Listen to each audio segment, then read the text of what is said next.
The keeper of the mighty fortress in the northernmost region of the Taran Empire is none other than the Limpel family, a lineage founded 300 Terra ago by Patrick Laxus, the war hero who led the charge in the battle against Amal.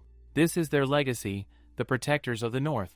In a packed classroom, the teacher tosses a question towards Zenith, the next in line to the Limpel name. He asks her who the founder of the Taran Empire is. Without missing a beat, she says it's Cetra the First. The teacher beams, all praise and smiles, totally impressed by her quick wit and intelligence. Then, with a dramatic flair, he reminds her that as a Limpel, she must pledge loyalty to the Emperor. But Zenith?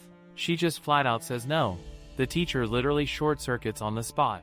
Dude's jaw is on the floor. Never in his years of teaching has he seen a student drop a bomb like that with zero hesitation. He's horrified, clutching his pearls like she just committed treason in the middle of a pop quiz. Zenith, totally unbothered, tells him that he can pretend she pledged loyalty all he wants, but she's not playing along. He's flustered beyond saving, and she just sighs, asking him to stop with the lame nagging already. Jordan, who's sitting at the side, now knows for sure that he's screwed. He can already feel the incoming doom of a parent-teacher meeting. Later that day, Zenith finds herself face-to-face with her father, the Count. He's called Jordan in too, asking him how Zenith has been behaving. Jordan doesn't sugarcoat it. He spills the entire tea. Says straight up that Zenith has zero respect for the king, couldn't care less about her noble bloodline, and has totally ghosted the religion. Girl's just out here chilling like none of it matters. Her speech? Way too bold for a young lady. The Count thanks Jordan for telling him, but he's clearly trembling. In his head, Zenith is still his baby girl. There's no way she meant what she said. He tries to brush it off and tells Jordan to step outside for now. The butler tries to lift Jordan's spirits, saying this whole thing must be rough for the Count. But Jordan's just like, nah, it's fine. Kids these days mess up like this sometimes. Still, even the butler points out he's never seen the Count this troubled before. Now the Count calls Zenith in. She walks in, wondering what the punishment will be this time. A slap? Yelling? But instead, he gently holds her face, pouting like she just ran over his favorite dog, and asks where she picked up such disrespectful language. Not recognizing the Emperor or the royal reign? That's literal blasphemy in his book. Zenith is confused by his soft reaction but still tells him that she doesn't really care about the ruling class. She explains that it's not like she doesn't recognize their rule, she does. She just has issues with the whole divine right thing. The Count is all tense, mentally spiraling. He's wondering if this is really the child Beth gave birth to, because how on earth does a 10-year-old even talk like this? He suddenly feels like he knows nothing about his own daughter. Zenith sees his meltdown and calmly tells him he doesn't have to try to understand her. It's human nature to try and understand everything, but even she can't fully understand her own family members. If he really thinks she's too much to handle, she's fine with him disowning her. The Count just explodes at this point. He shouts, totally overwhelmed. What even is she doing? Zenith quietly raises her hands like she's surrendering to punishment. The Count scolds her hard, yelling about how dare she say that to her own father. Maybe he does need to monitor what she's been reading lately. The butler and the secretary peek from the doorway, all anxious, asking if everything's okay. The Count snaps, slams the door, and mocks them for having way too much time on their hands. Then, mid-rage, it hits him maybe it's his fault. Maybe he's the one who let Zenith's talents go to waste. He calls out to Ian, barking orders like a general. He's got 10 minutes to gather the knights, fully armored, at the training ground. Dude's out here throwing commands like confetti, trying to get his house back in order. The incident gets wrapped up with Zenith being forced to write an apology letter. Later that evening, she watches her father apply balm to her bruised hands. He glances at the apology letter and, instead of scolding her more, just mumbles that she must think he's a decent parent. He gently caresses her hair and wishes her a good night. Now in the quiet halls, Mary asks Zenith if she's liking this life. Zenith looks around the estate, the way someone does when they're staring at something oddly familiar. Mary, knowing more than she lets on, softly says this is the place. The very place where they were betrayed and cast aside. That idiot boy. And just like that, the memory hits. Now the scene shifts to a lively gathering, a group of people raising their glasses in celebration. It's Mary's retirement party. They're all laughing, clinking drinks, and lighting it up, but someone in the back casually asks if this is really her final mission and if she's planning to become an instructor now. Mary shrugs with a smirk, confirming it's true. Then she teases the guy, asking if he's gonna miss her or what. He snorts, throwing it right back, saying not really, he's actually aiming for her position now. The girl beside him groans like, oh, Come on, at least pretend to be sad. They all chuckle, saying it's honestly a shame she's retiring right after reaching Code Zero, the highest rank. But Mary's already over it. She raises her glass, tells them she's done with this job, and nope, zero regrets. She says she's ready to live a chill, quiet life now, away from all this chaos. The guy snickers again, saying that's a relief. And just like that, they all stand up. Then they pull their guns on her. Yeah, every single one of them. Mary freezes. She's like, what the actual hell? She stares at them, still trying to process. She asks why they're doing this. The guy just grins and tells her straight up brown-nosing never hurt anyone, and letting her get comfy was part of the plan. Mary isn't even shaken. Because this betrayal? It's not new to her. See, Mary isn't her real name. It was the name given by her adoptive parents, easy to pronounce, forgettable, basic. They adopted her from Korea when she was just 3. But it didn't take her long to realize they didn't want a child. They just wanted to tick a box on their noblesse oblige checklist. A small Asian girl like her? Yeah, she blended in easily, quietly. Teachers ignored her, classmates overlooked her, and at home she barely existed. She spent most of her time zoning out in front of the TV. As years passed, she became a child trapped in an adult shell. She dipped the moment she graduated high school. She knew she had to get out. That's when he came. John Whitson. He showed up with that annoying recruiter smile and asked if she wanted to try something new. Said there was a place, something different from running random side jobs just to survive. Mary had zero patience. Told him if he was gonna spit useless crap, he could bounce. But John didn't leave. He said this place needed her, that the people there wouldn't abandon her, that the country needed her. Mary wasn't dumb. She wasn't some desperate little girl who'd fall for patriotic word salad. But curiosity got the better of her. She wondered if maybe, just maybe, there was something different out there. Worse than here? Probably not. It wasn't the CIA. It wasn't the FBI, it was something even deeper. She joined under codename Red 114. Took her 5 years, 5 bloody, brutal, soul-crushing years to rise to Code Zero. The top. The best. But all that violence? All that chaos? It burned her out. Eventually, she decided enough was enough. She earned the right to walk away. To finally live for herself. So she switched to an instructor role. Thought she could just fade out quietly. But nah. That's not how this story goes. Back in the betrayal moment, she doesn't hesitate. Not even for a second. She grabs a knife from the table, flips it like muscle memory, leaps onto the table like a panther, and bolts. Her so-called teammates scream after her, total panic mode activated. She snatches the gun on her way out and disappears into the shadows. Sly Fox Guy, the leader of this backstabbing circus, yells at his team to chase her. But then, chaos. They all slip, stumble, collapse. He's confused, furious, demands to know what's going on. One of the men answers, the wind's too strong.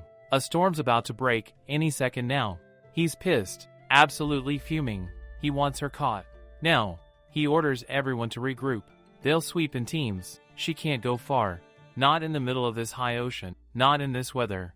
They have to find her. Because if they don't, they'll end up like the idiot she already took out during her escape. Meanwhile, in a narrow hiding spot, Mary is crouched low, panting, huffing, so close to the edge but still alive, still standing, and still fighting. The whole ship is in full-on bang-bang chaos, bodies dropping left and right as Mary goes absolutely feral. She's already taken out a good chunk of them, only 5 more to kill. But just as she's about to charge again, the pain from that dagger strike hits different. It suddenly hurts. She presses down on the wound, her hand coming away soaked in blood. It's not looking good. It seriously seems like she doesn't have much time left. And honestly, she doesn't even care if she dies. What will piss her off, though, is if she dies alone. She hears footsteps. Her instincts kick in, telling her to get up and ready, but her body flinches from the pain. When she sees who it is, she actually freezes its white 12. He grabs her. She blinks, totally thrown. Asks him how the hell he even got here. He just tells her he'll explain later and that there's a lifeboat on standby, but before they can even move, the SLY crew shows up, guns already pointed straight at them. She stares them down, demanding how they got there so fast. White barely gets a second to process before Mary asks, totally serious, if he's any good at swimming. He's like, wait, what dash? And boom, she shoves him overboard with her. No hesitation. Guns firing behind them, chaos exploding all around, and she just drags him straight into the sea. Now we see White yelling out to her, calling her name like crazy, asking if she's awake. When she finally blinks open her eyes, he just hugs her tight like he's been waiting for a second chance at life. The wild part? She doesn't even know this man's real name. All she knows is that he works in some shadowy management department, one with a job even more classified than hers. She used to bump into him all the time whenever she ran errands to the main office. He always seemed to appear in the training room too, always with some random excuse to show up on her day off. She used to wonder what his deal was. She thought he'd get bored after they slept together. But nope. After that, he got even clingier, to the point that she seriously had to just give up. No getting rid of this dude. Now, as they float out in the open water, she asks him straight up why did he come for her. He says he just realized that he didn't want to lie to himself anymore, that he loves her. She stares at him, thinking, this guy's really an idiot. All he can do is be here with her. He can't fix her wounds, can't fight off the SLY crew, can't even promise a way out of this, and he still came anyway. That thought hits different. She wonders if this is love. Her heart starts beating like a drum in her chest. He grabs her, hugs her tight. She hugs back. She always thought dying would be the loneliest thing ever. But now, she was wrong. Yeah, this isn't so bad at all. Then just like that, boom. She wakes up in someone else's body. She jolts, blinking hard, totally thrown. She's in the body of someone called Zenith. She's like, where the hell even am I? What's going on? Meanwhile, the Count nearby is crying literal happy tears, overjoyed that his wife gave birth to a healthy baby. Zenith's like, excuse me, what? She decides she'll think about it all later. Right now, it's morning. And clearly, things just got weird. Now we see that Zenith is out on the balcony, just minding her own business, breathing in the morning air when Daisy rushes up to her in full panic mode. She asks if Zenith is out here again. Zenith, who's 16 right now and has already mastered the art of side-eye, scoffs and tells Daisy to quit nagging. She just needed some fresh air, that's all. Daisy, undeterred, tells her she needs to wear a shawl when going out, or else she'll get scolded for catching a cold. She also drops a reminder not to forget today's lunch, since the Count came back last night. Daisy thinks he's got something important to tell her. And just to be extra, she adds again that Zenith should wear a shawl. And slippers too. Now the whole fam's gathered around for lunch. One of them casually asks Lyrdon when he plans to go back. He replies that he's not sure. Says he'd like to stay for as long as he wants. Zenith's mom turns to the Count and says she really missed him while he was away on work.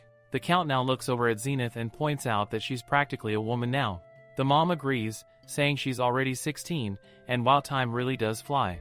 Their Count suddenly remembers something. He tells the butler to bring him the letter. Once he gets it, he takes it out and says it's the admission letter from Haleium. Her siblings instantly stiffen. Nervous. Zenith had almost completely forgotten Haleium is a must-attend academy for aristocrats. It's the first step into real noble society. The noble family of Torian goes to insane lengths to make sure their kids get into that school. If someone doesn't get in, people just assume something is seriously wrong with them. That's why this letter is a big deal. Her mother is absolutely thrilled that Zenith got in. She also asks if they heard whether Fillain got accepted too. The Count is confident that her family must have made sure of it. The mother is super happy that they can go together now. But seeing how Zenith has no real interest in any of this, the Count starts to look a little uneasy. Later that night, we see the Count working in his study. There's a knock on the door. He calls out for the person to come in, and it's Zenith, here at his request. He asks how preparations for school are going. She tells him that her mother's handling everything. So yeah, all good. But then he says something different. Asks if she's worried. Zenith blinks. What even is he talking about? He makes it clear he's asking if she's scared of stepping into high society. She shrugs it off. Says her siblings were barely able to survive it, so she's sure it won't be that bad. The Count sighs and tells her that the people in that world are perfectly capable of creating problems. He admits that yeah, maybe he tends to overthink and worry too much, but he still wants her to be careful. Wants her to take care of herself. She just smiles. Says those types of people exist everywhere, so there's no need to stress. She'll just make herself invisible and avoid problems. But then her eyes shift, and she's like, but what if the tree plans to stand still, and the wind still reaches to tear it apart anyway? That hits him hard. He literally gets goosebumps from her expression. He tells her to stay calm as much as she can. She asks if he's still worried. He looks at her and asks if she remembers when he scolded her for something she said when she was little, and how ever since that day, she's never stepped out of line. Not even once. While most people might have thought that was a good thing, he's worried. worried that she won't be able to keep hiding her true self forever. He tells her not to suppress who she really is. And she gets it now. She sees it. He thinks she's a literal time bomb waiting to go off. She tells him not to worry. She'll make sure she doesn't ruin the family name.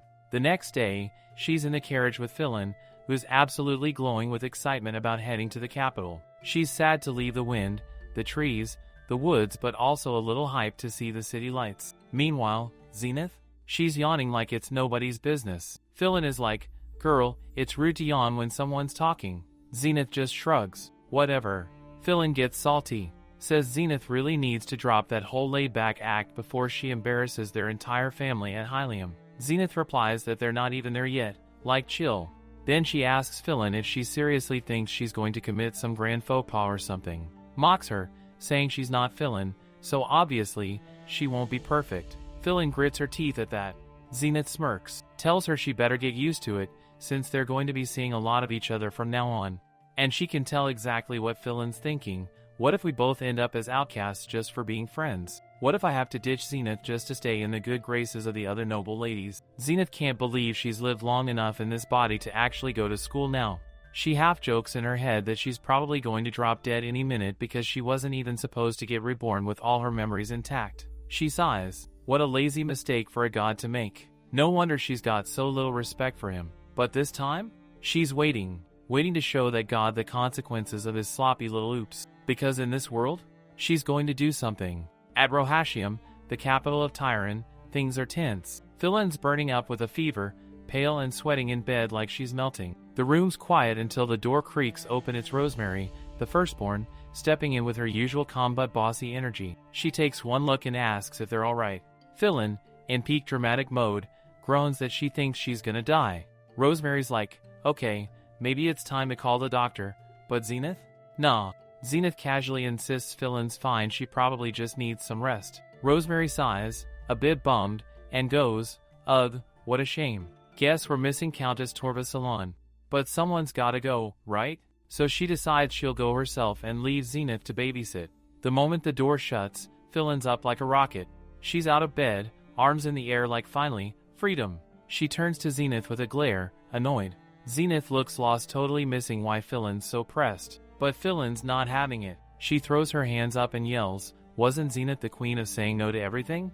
Then where was she when Fillain actually needed her? And does she even know how boring that salon is? It's just crusty people reading ancient poetry and pretending it's fun. Zenith shrugs like, girl, all society gatherings are like that. Who even cares? She flops onto the bed like she's clocking out of this convo.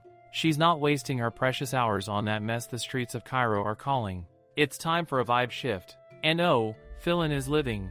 This city's basically heaven. She's got her hands full of pretty desserts and shiny jewelry, walking like she owns the place. Best time of her life. But of course, Zenith's mood's already crashing. She wants to head back. Zenith shoots her a look like, if you're done trying to bankrupt the family with your spending spree, we should bounce. Fillain's about to snap back, but then ouch. Something aches, and it shows on her face. Zenith instantly switches to panic mode, asking what's wrong. Fillain mumbles that it's the new shoes. Zenith raises an eyebrow and says, well, that's clearly a sign from the universe to go home now.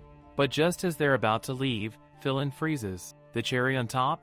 She literally has no clue where the return route is. Zenith flinches. Great. It's getting dark. First step? Find a carriage. But then, bam. Chills. Zenith turns around slowly, that eerie sense crawling up her spine. Someone's watching. She looks. No one's there. Fillain's confused and asks what's up. Zenith doesn't sugarcoat it. Feels like someone's following us. That wipes the grin right off Fillain's face. She's low-key terrified now. Zenith doesn't wait for more weird vibes. She grabs Fillain's hand, whispers listen to me, and they start running, ducking into the shadows on the count of 3. Fillain's thinking, if only Zenith was merry right now. And the worst part? She's underdressed and kinda limping from her shoe injury. On 3 they bolt. Then voice behind them. A guy calls out, don't be scared. He comes toward them, hands up like he means no harm. Says his name's Harvin and that he runs a store in Cairo. Saw the commotion and came to help. Total good Samaritan mode. Fillain narrows her eyes. She whispers to Zenith, red flag, red flag. He's shady. But Zenith? She's not buying the panic. She doesn't think he's dangerous, and let's be real, Fillain's injured. They need help. Fillain looks Harvin up and down. She's still skeptical, wondering if Zenith's sure about this guy. Harvin catches the injury and gently offers his hand. Mind if I help you walk? He asks. Fillain? Blushing hard. So is he. She gives him her hand and boom sparkled. Whole new world unlocked. Meanwhile, Zenith's standing there third wheeling, confused and mildly horrified. Cut to the carriage ride. They're finally safe. Fillain turns to Harvin, all mushy, saying she'll never forget what he did for them. Harvin beams like he just won the lottery and says he was just doing the right thing. He hands her a little something, hoping it fits her taste. Fillain thanks him sweetly, totally charmed. Zenith, still in rational older sibling mode, clears her throat like, okay, moving on, let's get going now. Harvin waves goodbye like a gentleman. Zenith sighs, muttering that at least they made it back in one piece. She then nudges Fillain to open the gift. They tear it open and it's slippers. Zenith raises a brow and tells her to try them on. Fillain's like, later. Zenith shrugs. Harvin seems like a decent guy, she says. Fillain, swaying like she's walking on clouds, can't agree more. On the 6th day of arrival, Haleium's high society finally throws open its gates for the incoming freshmen of the liberal arts division. Zenith and Fillain walk through the grand entrance together, stepping into the sprawling banquet hall where the welcome party is already in full swing. Fillain's instantly in love. Her eyes sparkle like she's walked into a fairy tale, and she gushes internally about how absolutely amazing this place is. Zenith, on the other hand, is over it. She scoffs and tells Fillain to stop gawking and keep up. But Fillain's in her feelings. She thinks it's super romantic that the Emperor named the most beautiful building on campus after Empress Elliot. Zenith snorts and side-eyes the architecture, muttering something about how it might be romantic if you ignore all the people who broke their backs building this place just for the Emperor to slap his wife's name on it. Their convo gets interrupted when Fillain spots Marie, her bubbly bestie, across the room. They squeal and hug like they haven't seen each other in years. Marie then introduces them to someone new, Clara, the daughter of Viscount Minto. Clara's got chill vibes. She's the type who seems like she wouldn't stress even if the world was burning. Fillain, being her usual sunshine self, greets Clara with full-blown enthusiasm, hands in the air and everything. Clara turns to Zenith next. Zenith standing there quietly, thinking at least Fillain seems to be having fun. But Clara beams and rushes toward her, way too fast, making Zenith flinch like she just got jump-scared.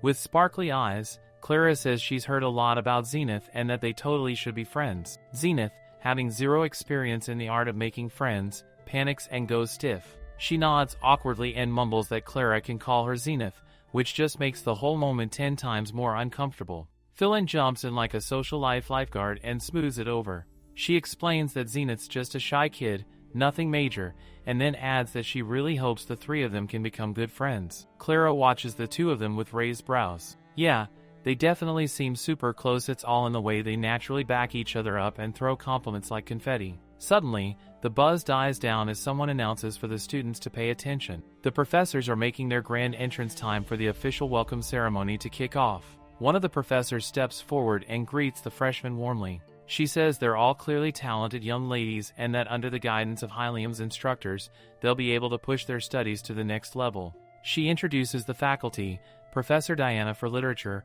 Paul for history, and Helen for math and accounting. Fillain leans towards Zenith and whispers that they all look kinda intimidating. Zenith just shrugs and mutters that they seem fine to her. But then the real deal enters. Cue the doors swinging open dramatically. It's the Dean of Haleium Cardios. He strides in like he owns the place, which he kinda does, flashing a smile that sets off fireworks. He welcomes the students with a voice smooth enough to be on the radio, and half the girls in the room are already losing their minds over his face. He's that good looking. Paul leans toward Diana with a sigh and says this happens every single year. Diana nods, completely unfazed. Fillain is straight up swooning. She's fully ready to simp. But Zenith? She's side-eyeing the chaos and doesn't get the hype at all. She's like, what even is this fuss? If we're talking handsome, there's only one person that pops into my head. But mid-thought, she starts scratching her head like, girl, what are you even thinking right now? Snap out of it. Cardios clears his throat and moves on to the next point. He says there's one more important thing they need to do: get familiar with their upperclassmen. Right on cue, there's a knock on the doors. Everyone turns as the second years of Haleium make their entrance, walking in like they're the main characters of a drama. Among them are the Freemans. Zenith scans the crowd, wondering if Anthea's here too, her older sister. Not that they were ever close or anything. Zenith really couldn't care less about this whole sisterly reunion nonsense, but of course, Fillain nudges her and points it out. Your sister Enthea's here. And yup, here she comes. Enthea walks up to Zenith with a smirk and asks casually, so, have you already gotten into trouble yet? Zenith sighs, feeling the weight of Enthea's words again. To her, Zenith is just a child, isn't she? She says it like she's making a public announcement or something. Zenith, not in the mood for another mini lecture, tells her she can go ahead and ask Fillain how good she's been doing. Fillain, super chill, confirms that yeah, she's doing just fine and even mentions that he's already made friends with the other girls there. Zenith can't help but give him a thumbs up. At this point he's handling it like a pro. Enthea looks pleased, like finally, because their family is the face of the northern region, and Zenith has to carry herself well.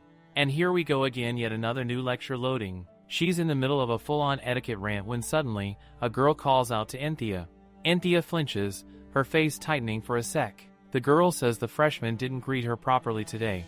The freshman apologizes, saying they've heard a lot about Enthea and had always wanted to meet her. And then bam, a full 360 personality switch. Enthea smiles like a princess and greets them warmly, saying it's really nice to meet them. Zenith is standing there, watching this double-faced transformation like it's a live performance. She knows Enthea is her jester, but still those sudden switches give her serious goosebumps. Enthea turns to Zenith, telling her she shouldn't just stand there but greet people too.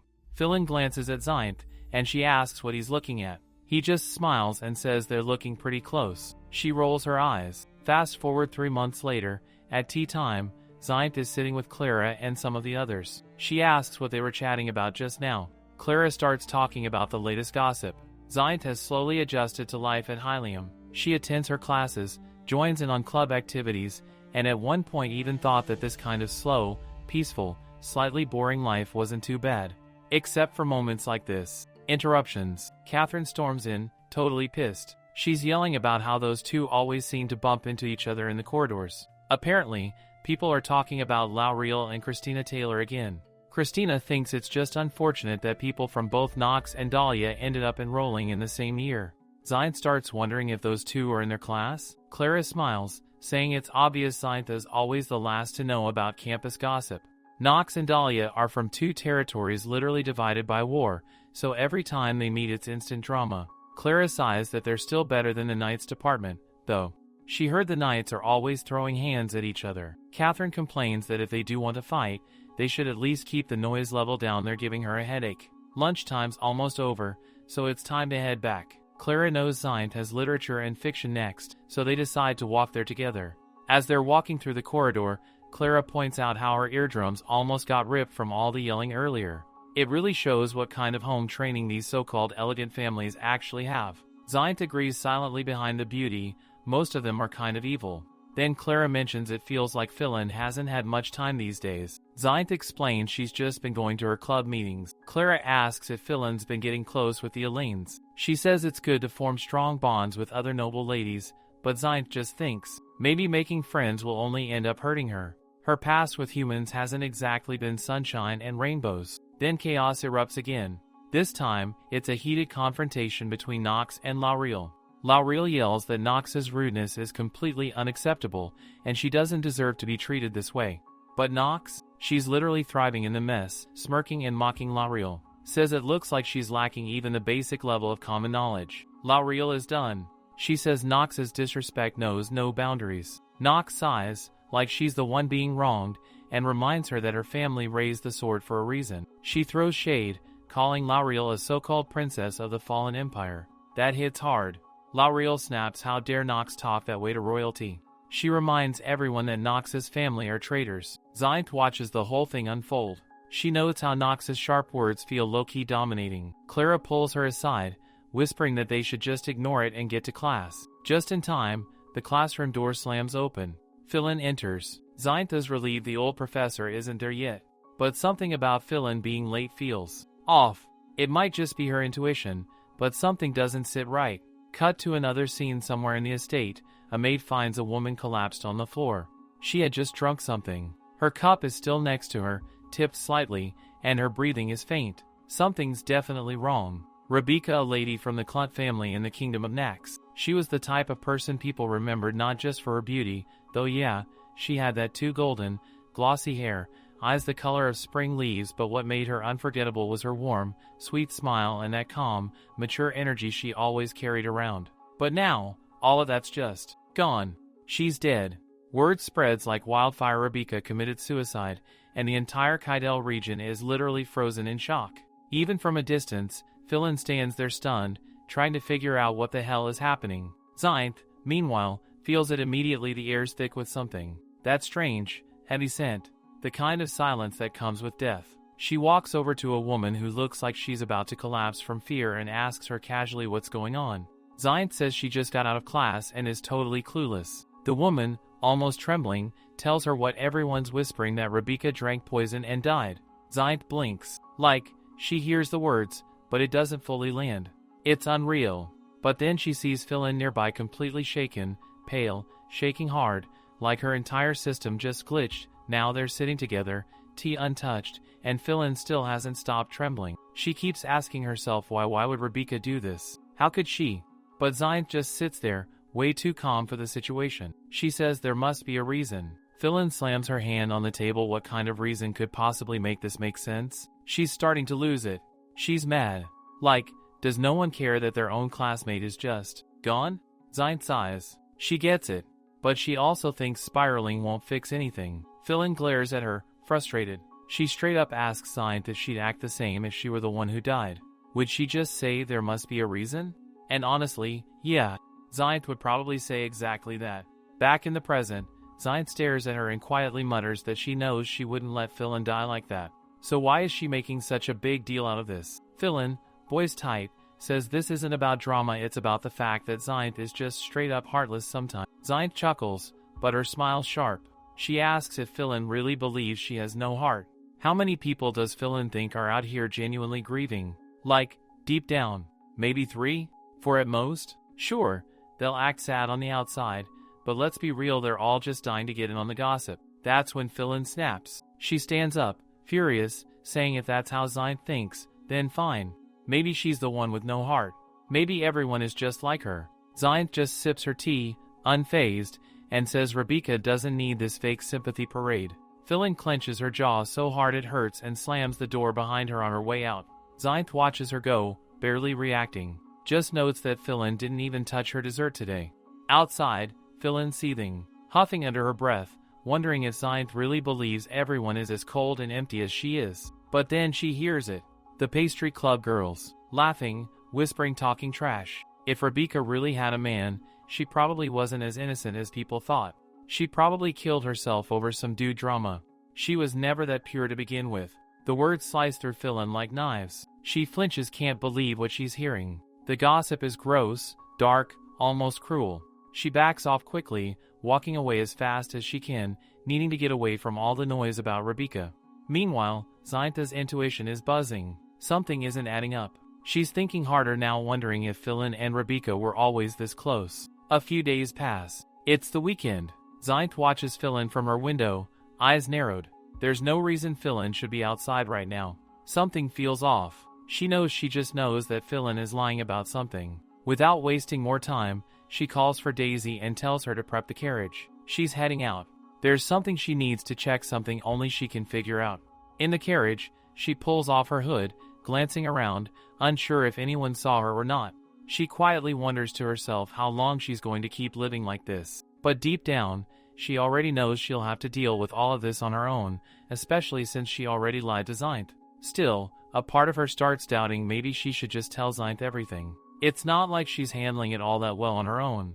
In reality, no one really gets her fears the way Zenith does. Sure, they argue a lot, but Zenith is actually insanely smart, probably the smartest person she knows. And not just that she's genuinely amazing, but the worry still lingers. What if Zenith ends up disappointed in her? Snapping back to the moment, she taps on the carriage wall, and the coachman tells her they've arrived. She steps out, slightly dazed, trying to figure out where exactly she should even head next. Her gaze scans around, until suddenly her eyes brighten. Harvin's standing there. Relief floods her face as she rushes toward him, apologizing for making him wait so long. But he just gives her that soft smile and says it's all good. Still, she notices how concerned he looks, pointing out how pale she's gotten. She tries to brush it off, casually blaming it on the teachers giving her a rough time lately. She tells him not to stress about it, but the look in his eyes says he's definitely worried.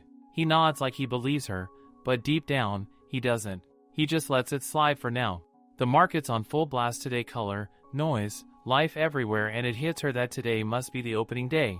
She wasn't ready for this much buzz. As they walk, she spots a jewelry shop and heads in, eyes lighting up at all the sparkly pieces. They're so pretty, it almost makes her forget why she was sad in the first place. Harvin finds her reactions ridiculously cute, and low-key decides he's going to buy her one.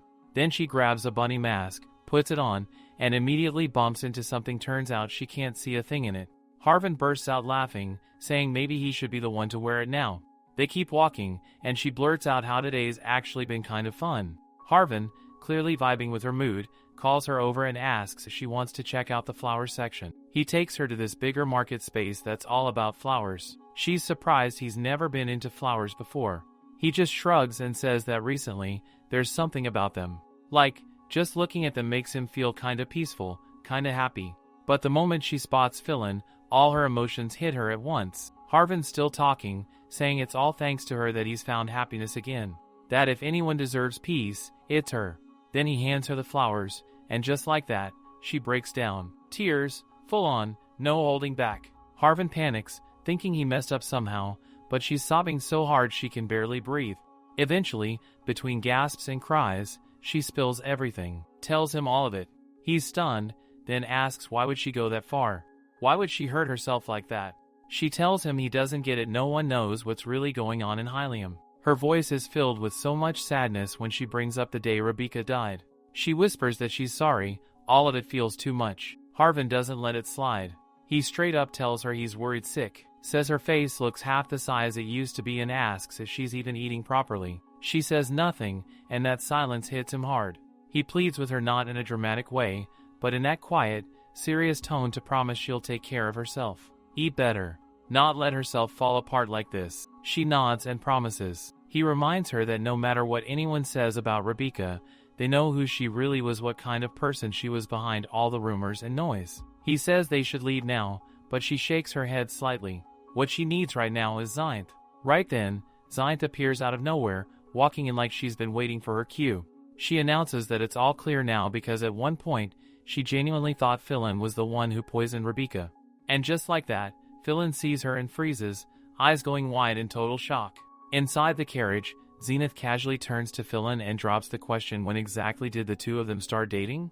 At first, Fillain straight up laughs it off like, what dating? Haha, nah, it's all just coincidence. Zenith scoffs. Coincidence? Really? Hugging, holding hands, what was all that then? Fillain turns red instantly, getting all flustered, mumbling that they didn't mean it like that. Zenith just shrugs, acting unbothered. Like, whatever. Say what you want, but the way they were standing close? Yeah, not subtle. Then Fillain's voice gets low as she asks if Zenith's planning to tell anyone, like her mom or anyone else. Zenith sighs. If Fillain wants to keep it low-key, she's not about to go around spilling it. But if they really are dating, then she needs to be more careful. They were in a crowded space. Anything could have gone wrong. Fillain nods, biting her lip, saying she knows that and that she really did try to be careful. Zenith pauses, then asks what's really bothering her. Fillain stares out the window, then quietly says that Zenith always talks to her so harshly. It's like they're not even friends. Zenith raises an eyebrow. What is she even expecting from her? Should she throw her a dance party or something just because she found her first love? Fillain glares at her, saying she's not 5. She didn't want a parade, just a simple congrats like a normal friend would say. Zenith leans back in her seat. She's sorry, but she can't lie and say she's happy when she's watching someone she cares about play with fire. That hits Fillain hard. Her hands start trembling. She mumbles that it figures. That's how it always is, like her heart is nothing but a joke to everyone. Zenith tries to explain, but makes it clear, love is just stupid. That's all. Fillain snaps, says Zenith doesn't get it. She doesn't have a clue what it's like to feel the pressure of everyone's eyes on her. She's now full-on ugly crying, barely holding it together, voice shaky. She says even if Zenith didn't like it, she could have at least pretended to be happy for her, just once, like a real friend. That shakes Zenith up more than she expected, but before she can say anything, Fillain wipes her tears and says it's fine. It's not Zenith's fault. They're just too different. Maybe it's better if, For now, they pretend they don't know each other. A few days pass. Nox throws a formal gathering, thanking everyone for showing up. The vibe is a little tense, like something's off, but still, she hopes they'll all talk and share stories like usual. Zenith is there too, standing in the crowd, when her eyes lock with Fillain's across the room. But Fillain quickly looks away and walks over to Clara, asking if she wants to try these new walnut cookies. Nearby, Mary finally pulls Zenith aside. She asks quietly if she and Fillain had a fight.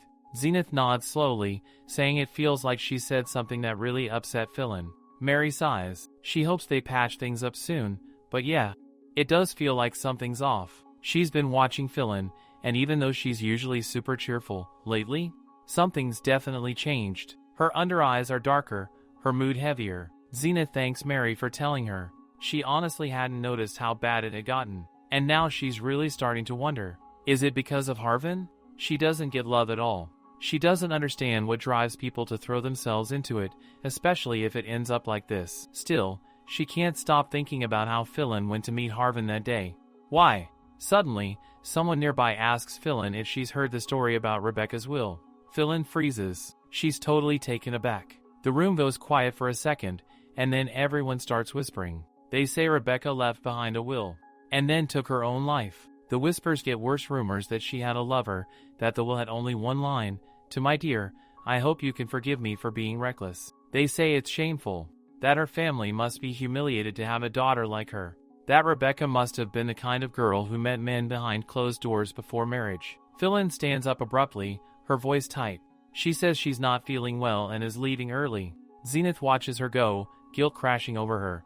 She didn't mean to hurt her, but it's so clear now she really did mess up. The other ladies keep gossiping. They say it's strange how Rebecca even got her hands on that kind of poison. Her family didn't even want an autopsy done. Said it was too cruel to touch her body with a knife. But Zenith is stuck on something else. None of this adds up. A lethal poison like that? It's not something just anyone can get. And someone like Rebecca's sweet, gentle, and beautiful, it would have been nearly impossible for her to find that on her own. The more she thinks about it, the more suspicious everything feels. Somewhere in the shadows, a woman in a hood silently walks into a dark room. She reaches for the bottle Rebecca drank from, fingers trembling.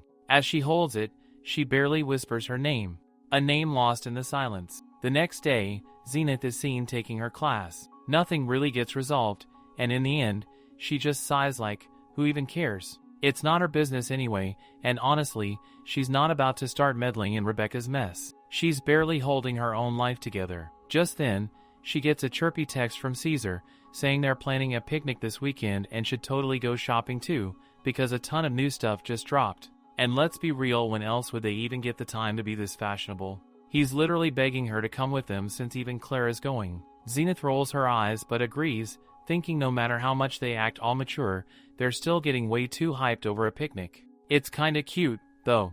She sighs and mumbles that they really do get excited over the most random things. But then, she glances at Fillain, and just like that, she's reminded that Fillain actually likes these kinds of things. Maybe she should ask her to come too.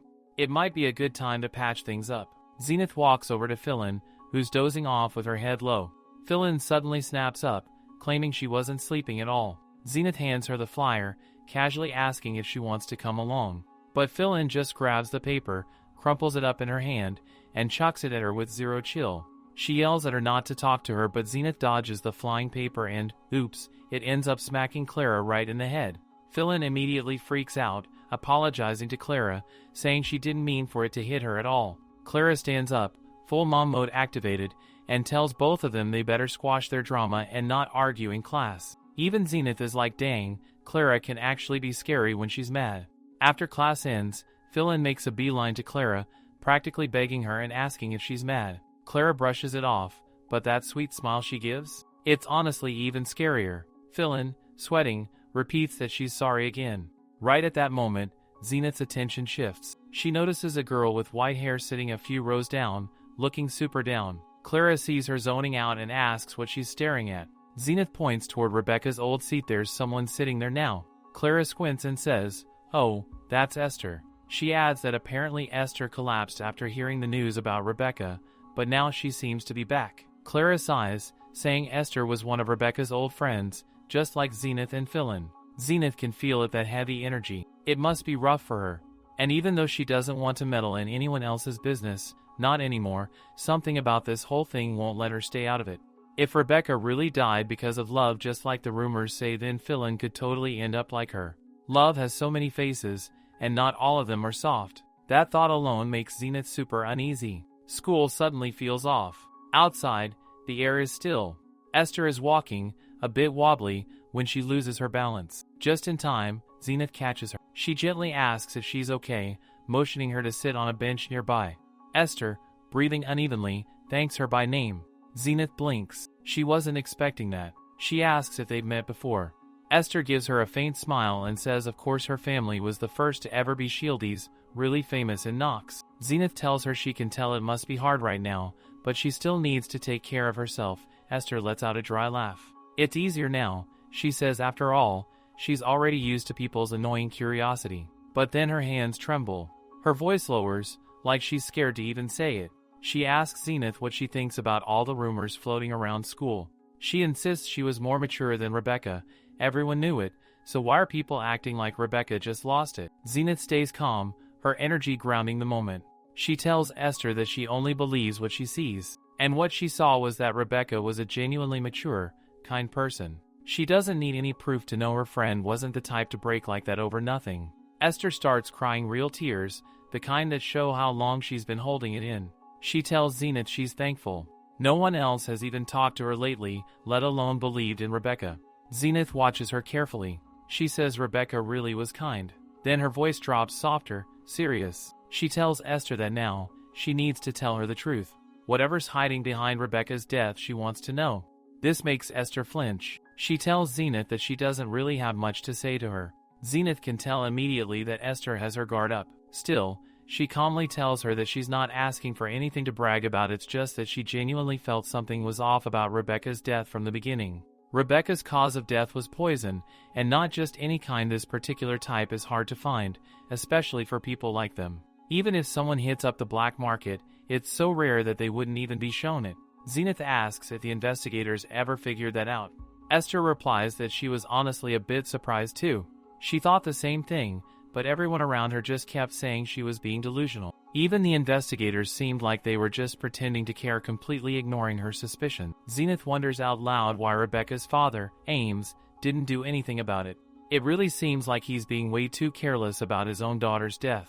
Esther thinks maybe it's guilt. She tells Zenith that Rebecca and Ames had a fight the night before it happened. She's also sure it wasn't her father who was behind any of this. She was the only one who even managed to convince him to listen. Zenith asks if she saw the note Rebecca supposedly left behind, if it was really her handwriting. Esther says that yeah, it definitely was Rebecca's writing, but Zenith still doesn't buy it.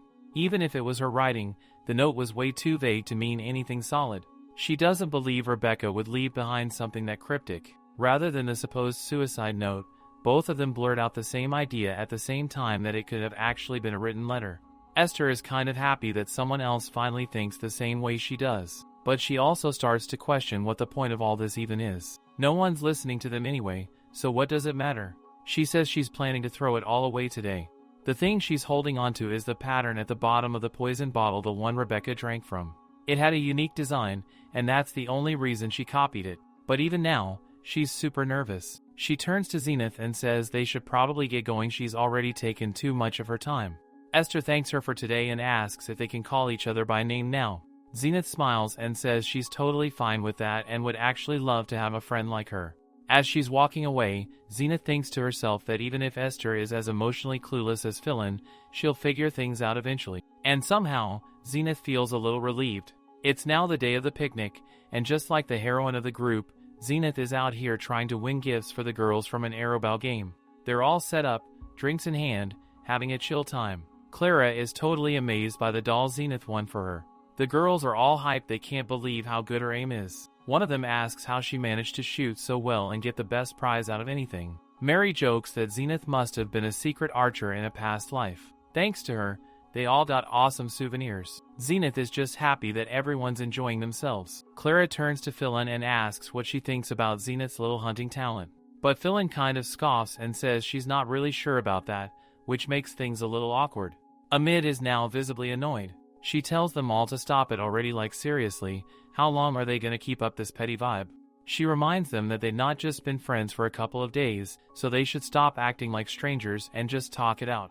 Fillain sighs and says yeah, that's exactly what she meant, and questions if it's really that wrong to ask for a little consideration from an old friend. Clara gets defensive, asking what Fillain's even trying to do and why she's acting this way towards Zenith. Zenith finally snaps and calls out to Fillain, asking how long she's gonna keep acting like a child. Fillain fires back, shouting at Zenith really thinks she's the one at fault, like she wasn't the one being ignored. Zenith understands that yeah, Fillain was mad about it, but she acted the way she did because she was genuinely worried about her. She asks Fillain straight up, does she really think Zenith was being inconsiderate? Or does it just hurt to face the truth that she's been avoiding this whole time? Fillain doesn't answer. She just gets up, crying, and leaves while Clara and Mary both call out after her. Zenith thinks that if Fillain really gets what just happened, she'll finally be able to reach her own conclusion. Fillain, now crying alone, feels like Zenith could have at least been on her side. She knows that their relationship isn't going to go smoothly and that people are always going to treat her like she's naive or too emotional. But she also believes she can handle it. Her love, it's as hard as steel and as noble as a diamond. Even if it crumbles like fairy bubbles, she'll protect it. She knows all this. But deep down, she really just wanted Zenith to realize it a little later. That's when she sees Harvin standing right in front of her. Panic hits her hard. What if someone sees them together? She quickly calls out to him, but he walks right past her, completely ignoring her. And just like that, her heart drops. Again. Recently. It always feels like this. But to her surprise, he leans in and slips her something quietly. He tells her that before the fireworks start, she should come to this place. No explanation. Just that. Then he's gone, walking away like he didn't just leave a mental explosion in his wake. She flinches, staring at the letter in her hand like it's about to catch fire. Her eyes flicker back to where he stood, now empty, and she wonders if Shay even afford to get involved with someone like him? Honestly, she doesn't know the answer herself. Cut to chaos. The girls are now frantically looking for Fillain. They're scattered across campus, trying to track her down. Where in the world is she? Zenith's already over it. She mutters under her breath, wondering just how long she'll have to search for this girl in a place this massive. She glances around and can see even Mary and Clara are starting to suffer. And the worst part? They were really looking forward to this picnic. It was supposed to be a chill, aesthetic day. Zenith says to Mary that she is sorry the party got ruined because of her.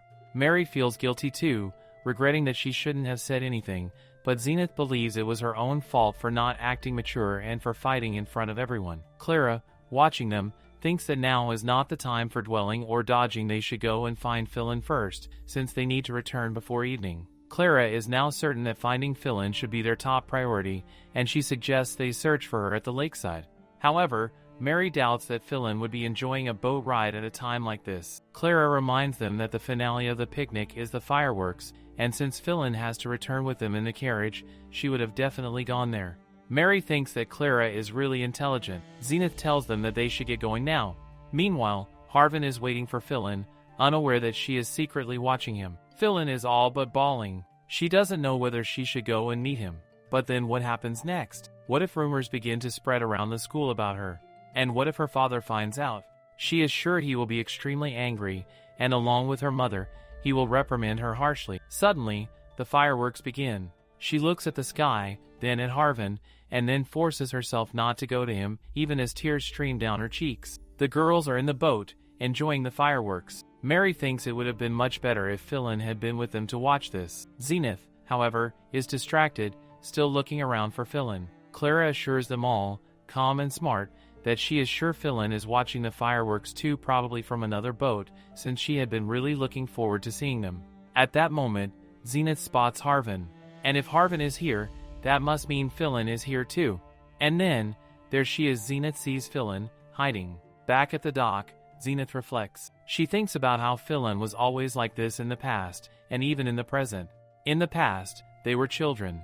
Fillain is dragging Zenith along, insisting she come with her. Fillain says Zenith's popularity will drop if she just reads in her room all day, and that she doesn't have to worry. Fillain will teach her how to say hello to others. But then, other children's voices float into the room. They're gossiping about Zenith. One boy scoffs, saying she always says weird things, and that's why he doesn't like hanging out with her. Zenith sighs to Fillain, saying she can tell that they don't like her, so Fillain doesn't have to bother. But Fillain throws open the door, yelling and calling them idiot frogs. She says she doesn't care if Zenith is rude, but why are they being rude behind her back? She tells them that she'll report them to Zenith's mother. Back to the present, Zenith feels like things haven't changed. It seems like she didn't manage to protect Harvin. On the other side, Fillain continues to cry, and just imagining her crying makes Zenith twitch. It seems that she will have to take matters into her own hands. At Zenith's house, Taran says to his mother that it seems like she must be having a hard time while clinging to the capital, but his mother replies warmly, saying how could she be tired when she was on her way to see her children. She asks Taran how things are at the Night Temple. He tells her he is doing well, that he just completed his first year there and is trying his best. But now she is more concerned about Zenith, wondering if she is doing well at the academy. Taran comments that she is always worried about Zenith and what could happen to her. The mother tells him that it seems something recently happened between Fillain and Zenith. She hopes their relationship mends soon. Taran brushes it off, saying Fillain has long been a friend of Zenith, that's why she's able to understand Zenith's unique personality. Just then, Zenith comes in, asking if they are talking about her. She steps in, saying she's sorry to intrude, but she heard their voices from outside. Their mother hugs her and asks if she isn't tired. But Zenith thinks her mother is the one who must be tired. Taran tells Zenith that it's been a long time, and Zenith greets him back with a smile, saying she's glad he's here because she needs something from him, leaving Taran completely stunned. Now in the library, Taran offers to talk over tea, but she insists this is the quietest place in the house and she already had enough to drink on her way here. Taran points out that ever since she was young, she's had a unique interest in books and wasn't like other children.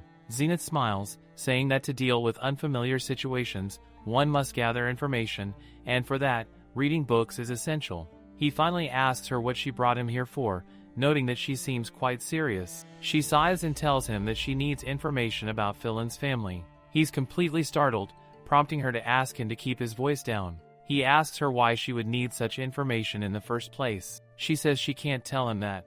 Taran shakes his head, saying he can't tell her anything. Having random information about noble families is dangerous. She shoots him a sharp look and asks if Fillain's family has some kind of secret they don't want to disclose. Taran is silent.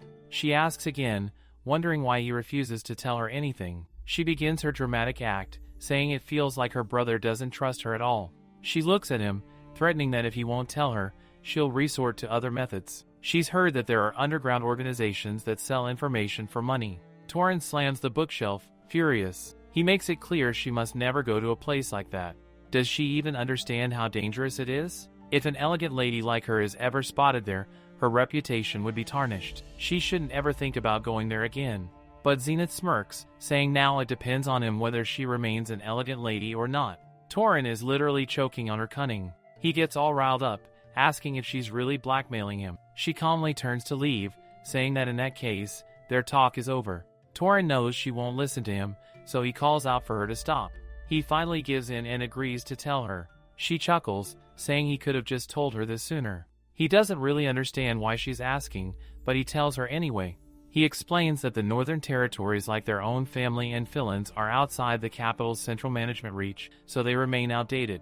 Especially Fillain's household, which is deep in the mountains, making communication with the outside world very difficult. Fillain's family manufactures weapons and armor, but nobody can buy them except their own family. Zenith asks if they manufacture anything else. Taran says they produce a small amount of medicine and herbs, but their annual harvest and production is very limited, so their profits aren't enough to trade with other regions. She realizes it must be related to their economic situation. She then asks if he can tell her about Fillain's parents as well. He says her father is typical and conservative, while her mother is a kind woman. Zenith already knows that Fillain's mother never goes against her husband's words. She thanks Taran, saying the information was very useful. He then reminds her not to dare go to that dangerous place. She salutes him playfully, saying okay, sir. He then warns her not to sell the information to buy jewelry, asking if she's not actually planning to blackmail someone, right? She grows cold and tells him that she already said she won't do anything. Nervous, he quickly agrees, saying yes. He knows she's really smart and will keep it a secret, but his trust issues are bothering him. So he suggests they write a pledge, only then will he be able to relax. At this, she rolls her eyes and starts throwing a fit at him. Now, we see Zenith outside as she thinks to herself that Fillain will have to overcome a lot of obstacles. It won't be easy for her to convince her family, which is why Zenith must convince the other party Harvin. She approaches the customer's stall, but it turns out to be Harvin. He's surprised to see her and asks how she got here. Zenith mocks him, saying he seems to be doing quite well just standing here dawdling around while her friend's life is falling apart. Fillain, in her head, thinks oh no, she's overslept again. All disheveled, she realizes it's Sunday today, and it hits her hard that she has a tea party to attend. All her worries dissolve in an instant as she rushes to get ready.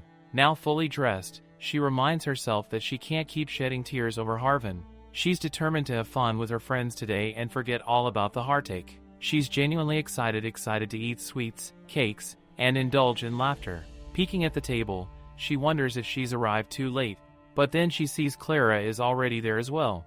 Just as Fillain is about to enter and apologize for being late, she flinches. She overhears them talking. They're whispering that it seems like Fillain has gotten herself a lover.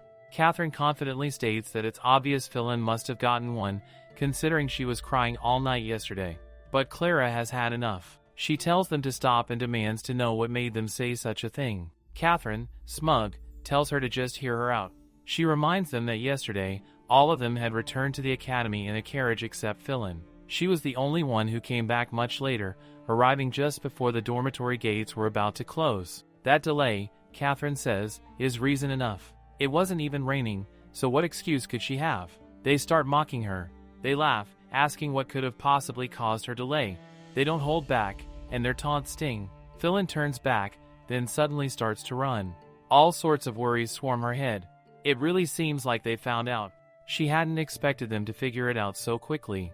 She's already been sad and depressed over everything that happened with Rebecca, but right now, it feels like it's all happening again. She truly feels happiest when she's with Harvin, but immediately after, she drowns in her own worries. That's why, that day, she turned her face away from him. Now she falls to her knees, wondering if it's really going to end like this. She silently begs someone, anyone to help her. On the other side, Harvin is tense. He asks what has happened to Fillain. Zenith tells him bluntly that Fillain is suffering a lot, and it hurts her heart to see it. Harvin is stunned. Zenith says Fillain surprised him a lot last time too. But Zenith doesn't stop there. She glares at him. She asks if he really thinks she's joking. Fillain is truly suffering. Harvin protests, saying she can't just blame him for everything. He's trying to find a solution. He's doing what he thinks is best for her. Zenith scoffs. For how long, she asks, is he planning to keep thinking? By the time he finds a solution, Fillain might have already found a new man. Then she changes the subject. She asks him if he wants to hear a story, one that happened a long time ago. There was once a king who dreamed of ruling an empire the size of 3 continents. On his journey, he came upon a land whose entrance was marked by a temple. Inside that temple was a tombstone made of a mysterious material. The tombstone was surrounded by a thin thread, tied into a knot. The legend said that the person who could untie the thread would rule over all beings in that land. Now, she asks him what does he think the king did. Harvin answers that the king probably started trying to untie the knot after reading the legend. Zenith says he's wrong. The king used his sword to cut the thread. She asks him what the purpose of her story was. Then she makes her point. The purpose was to show that one can choose how they solve their problems, either by following the rules or by finding an answer within themselves. She throws a knife down by his side, making her message clear. He can think of this as her trying to guide him or simply as a request. She's asking him for information. Information about his family, their territory, the trade situation. She wants him to write down everything that the manufacturing firm talked about. Harvin is baffled. He says he can't just tell her all those things. But Zenith presses on. She says he claims to love Fillain, yet he's hiding his background from her. Meanwhile, Fillain is about to lose all her family and friends because of him. And he'll walk away unscathed. He grows worried, unsure whether what she's saying is true. But Zenith grows angry. She tells him this is reality. Sure, he might get mocked a little here and there, but what about Fillain? Has he not realized that the two of them live in different worlds? And does his dumbass even understand why she didn't keep him that day? He grits his teeth, trembling now. He asks, if she's so against their relationship, then why isn't she just telling him to leave Fillain in the end? After all, Fillain might get hurt because of him. Zenith answers that if he breaks up with Fillain, she'll become a living dead soul. But since he's already gone and seduced their pretty princess, he needs to take responsibility. And if he can't even do that, then he doesn't deserve to be anywhere near Fillain. Zenith returns earlier than expected. As soon as she arrives, she is called over by Mary and Clara. Mary asks if she just got back, and upon seeing them, Zenith immediately asks if something has happened. Mary sighs and says that unfortunately, there are already rumors going around. This makes Zenith's eye twitch. Clara then explains that during today's tea party, the ladies had been catching up on what happened at yesterday's picnic. Someone made a comment suggesting that Fillain had gotten herself a man. To clear up the misunderstanding, Clara told them it wasn't true that Fillain had arrived late and in tears because of a dispute with Zenith. That, thankfully, helped dissolve the rumor before it could spread further. Still, it had all been rather absurd. The good thing, Clara adds, is that Fillain wasn't there to hear any of it. Zenith looks truly unsettled, but she thanks Clara for covering for Fillain. Clara brushes it off, saying it's no big deal. After all, that's what friends are for. But Zenith bows to her, saying that now they owe her big time. She thinks to herself how lucky they were to have Clara at that party. If not for her, things could have gotten messy, and Fillain might have ended up like Rebecca. That thought makes Zenith genuinely angry. Meanwhile, on the other side, Harvin groans in frustration. He thinks he was just too naive. Why hadn't he realized any of this sooner? After hearing Rebecca's story, he completely forgot that all the young ladies live in a different world. It was his own fault. He had been too absorbed in his own suffering. He's certain Fillain must have gone through so much because of him, trying so hard to face everything alone. He thinks to himself that he's not even qualified to stand next to Fillain. But even so, he's now made up his mind not to let go of her hand again. The next morning in Fillain's room, Fillain appears dazed as she sees Zenith walk in. Zenith asks why she's looking so spaced out. Fillain prays that her maid didn't tell Zenith anything, and she mutters that maybe this is the last time she'll have to see Zenith's rude behavior. Zenith scoffs, saying that it seems like Fillain's doing just fine after all. She's angry again. She expected to find a weeping corpse, considering how much Fillain had cried non-stop. That remark only makes Fillain angrier. She shouts that even after hearing all the rumors, Zenith didn't come to console her, she just came to make fun of her instead. Shouldn't she have been a little concerned, after everything? After all, they've been friends for so long. Fillain says that if Zenith is just here to mock her, she can leave. Zenith sighs and asks if Fillain is really going to give up for good. Is she truly giving up after telling her not to let others look down on her? But oh no, Fillain throws a napkin at her. She shouts back, saying yes, she's done with Harvin. After all, things were going to end between them no matter what. She starts crying, admitting that she knows she's immature. Zenith looks at her seriously and tells her that it's not over yet, she should read this before shedding more tears. Fillain looks at the item Zenith holds out, and her eyes widen as she realizes it's all written in Harvin's handwriting. Zenith explains that she met him a few days ago and got all the important information from him. There's enough detail in there that it could help her move forward with a marriage of convenience. Fillain rushes forward and hugs Zenith, asking if she really thinks it's going to work. Zenith hesitates but then starts patting her back. She tells Fillain that what people want is qualification, justification, and reputation, and if those are the things they require, she'll help her achieve them. She adds that she hopes Fillain stays the same in the future too, as the same brave, yet immature, person. Now we see Fillain lying on the bed naturally. Someone's bound to come down with a fever after crying so much. Her maid is quietly relieved that Zenith and she have already made up. Zenith casually mentions to Linda that Fillain seemed mad, so she's going to leave now. But Linda asks if she could at least fix her hair before going. Zenith reassures her that it's fine since she's heading to her own room anyway.